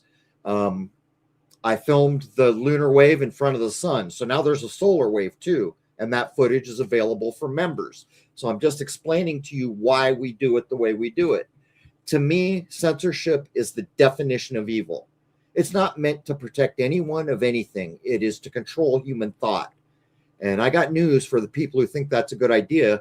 We have all been granted the divine spark of life, and with that comes free will, and it is the most special gift you could ever be granted. And if you want to look at Buddhism or other ancient things, they'll tell you gods that don't have free will, just to put a fine point on it. It's to control your free will and to reprogram you to censor yourself. On the private server, all that stuff is maintained. There have been, I don't know how many clips deleted off YouTube. Every episode that's been censored or deleted exists on the private server. So that's why we do it this way. And that's why the membership that helps us support a private server gets free access to everything. Thank you very much. Because I ain't playing the censorship game. I don't blame you. No, I wish I had my own server. I conduct myself like an adult. I'm a compassionate individual. I don't do harm. So censorship shouldn't be part of what I do. Oh no, I agree with that. Did anybody have any more questions? Anything?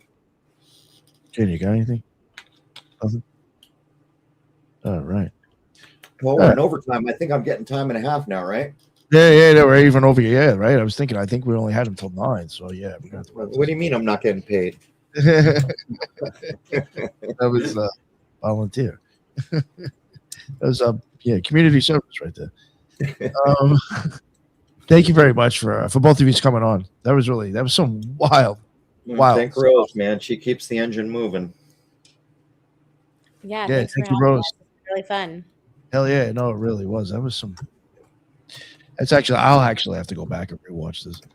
It's really cool to talk to people who actually know things, and Thank you. I'm used to talking to people where it's just like their eyes glaze over, and if I try to explain this to anyone in my family, I just feel like I'm going to get, isolated and black sheeped even more. So I try to. So this is a good outlet. Yeah. Don't bug me. I got to go get my booster shot. Yeah. What's wrong with my left eye? Yeah. What's wrong with my kidney? Sorry. Glitching out over here. Check it out. Magnets stick to me. Yeah. But before we wrap it up, I'll let the other rejects mention their stuff real quick this time. Jen, since you weren't here at the beginning, let everybody know where they can find you. So sorry about that, and apologies for the technical issues. Obviously, we got too much in the polarities, and the heavenly host, if you want to call it that, they didn't like it, or we were just too powerful, and we, kind of blew them away. Sort of. I'm just saying, if you're gonna say rejects, stuff can happen. Absolutely. Well, we always joke about riding the polarities on this show, so I think it's perfectly fitting that a conversation like this happens, and other things also happen. So it's also very Uranian to have like an effect on the electronics, right? So it's interesting. I want to just thank and apologize both to Crow and Rose, as well as, of course, Nick, Brandon, and Judith for my tardiness. I don't know what's going on with me lately. I just kind of all over the place, but thank you so much for inviting me on, Nick, Mr. 93 boss, of course. Brandon, my friend, my buddy, my brother in the Gray Lodge, of course.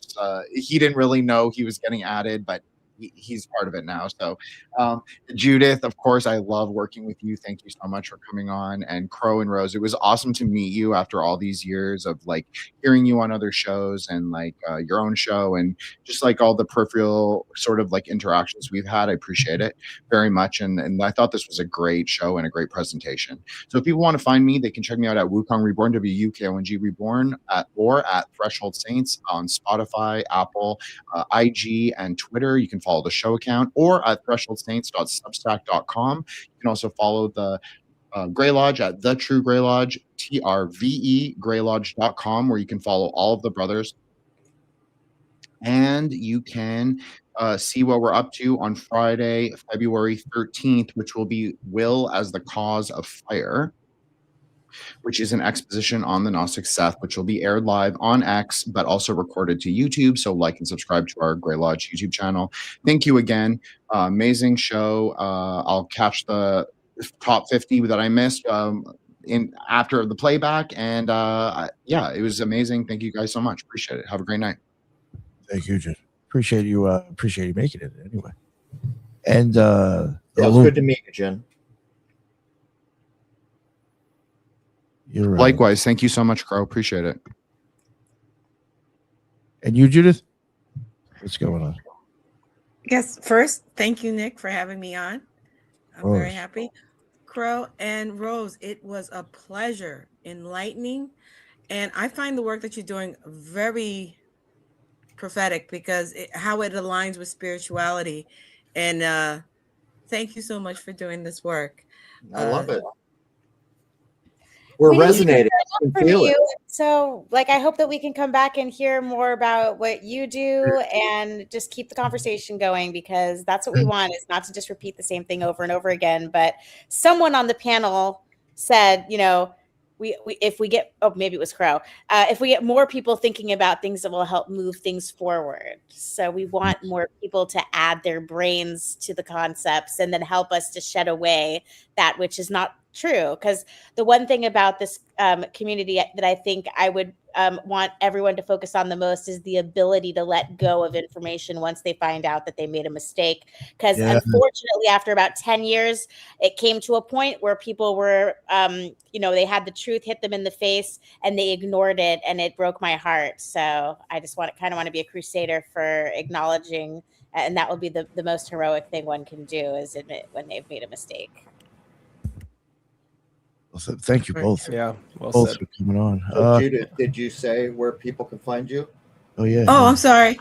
Yes, actually, I wanted to just not to start another discussion. I just wanted to put an earworm in there for when you do come back on. Wink, wink. Possibly quantum quantum physics. I would probably like to talk to you about that and how it works within how you go about it. But that's a whole different hour long. We'll bring back Luke. We'll bring back Luke, and we'll do an episode with him so he can speak directly about that torsion that causes the scalar knot, which causes the periodic table of elements, which he can match up empirically. Oh, really? He'll make your head hurt. Oh, that's exactly what I want. Yeah, we love that. We definitely love that. That's leaking out of my ear. And he's only 16. Really? What? Cool. I'm kidding. He's young. Oh, I was like, he's got Matt beat. Yeah, that's good. Pretty sure he's got a driver's license. But Judith, real quick. yes. You can find me on YouTube as the Loon, and on X as the Loon, and I focus more on mindfulness and self-awareness. And again, thank you for having me, and thank you so much, Crow and Rose, for enlightening us.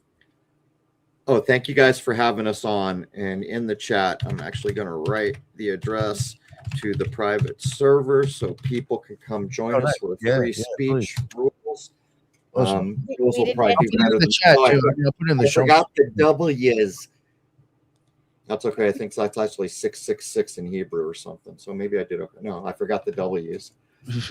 I was blown away by the knowledge that Brandon put forth tonight as well. And I feel like we could even do like a Crow episode with all of the guests on panel. So much knowledge brought to the table. Really cool. Thank you. Yeah, thank you. And Brandon, one thing I was going to say too, if you come back on, there's probably more rejects that weren't here than are even on the show. So I mean, I could even bring other people on. Bring Judith back since she'd be excited. But you know what I'm saying? There's even more people here that I can bring to the table that have different point of views. So we could definitely make that work. Well, if you get enough of them together regularly, they're no longer rejects. Yeah, exactly. There you go. There you go. Step in the right direction. Anyhow, for everyone listening, I hope we see you as members of Crrow777 Radio. We truly protect free speech, and everything we've done from episode 1 is available to members for free. And many people go back to episode 1 and listen forward because there's only so many times you can talk about 9/11 or some other thing. But those early episodes, people are blown away quite often, and you get Shoot the Moon.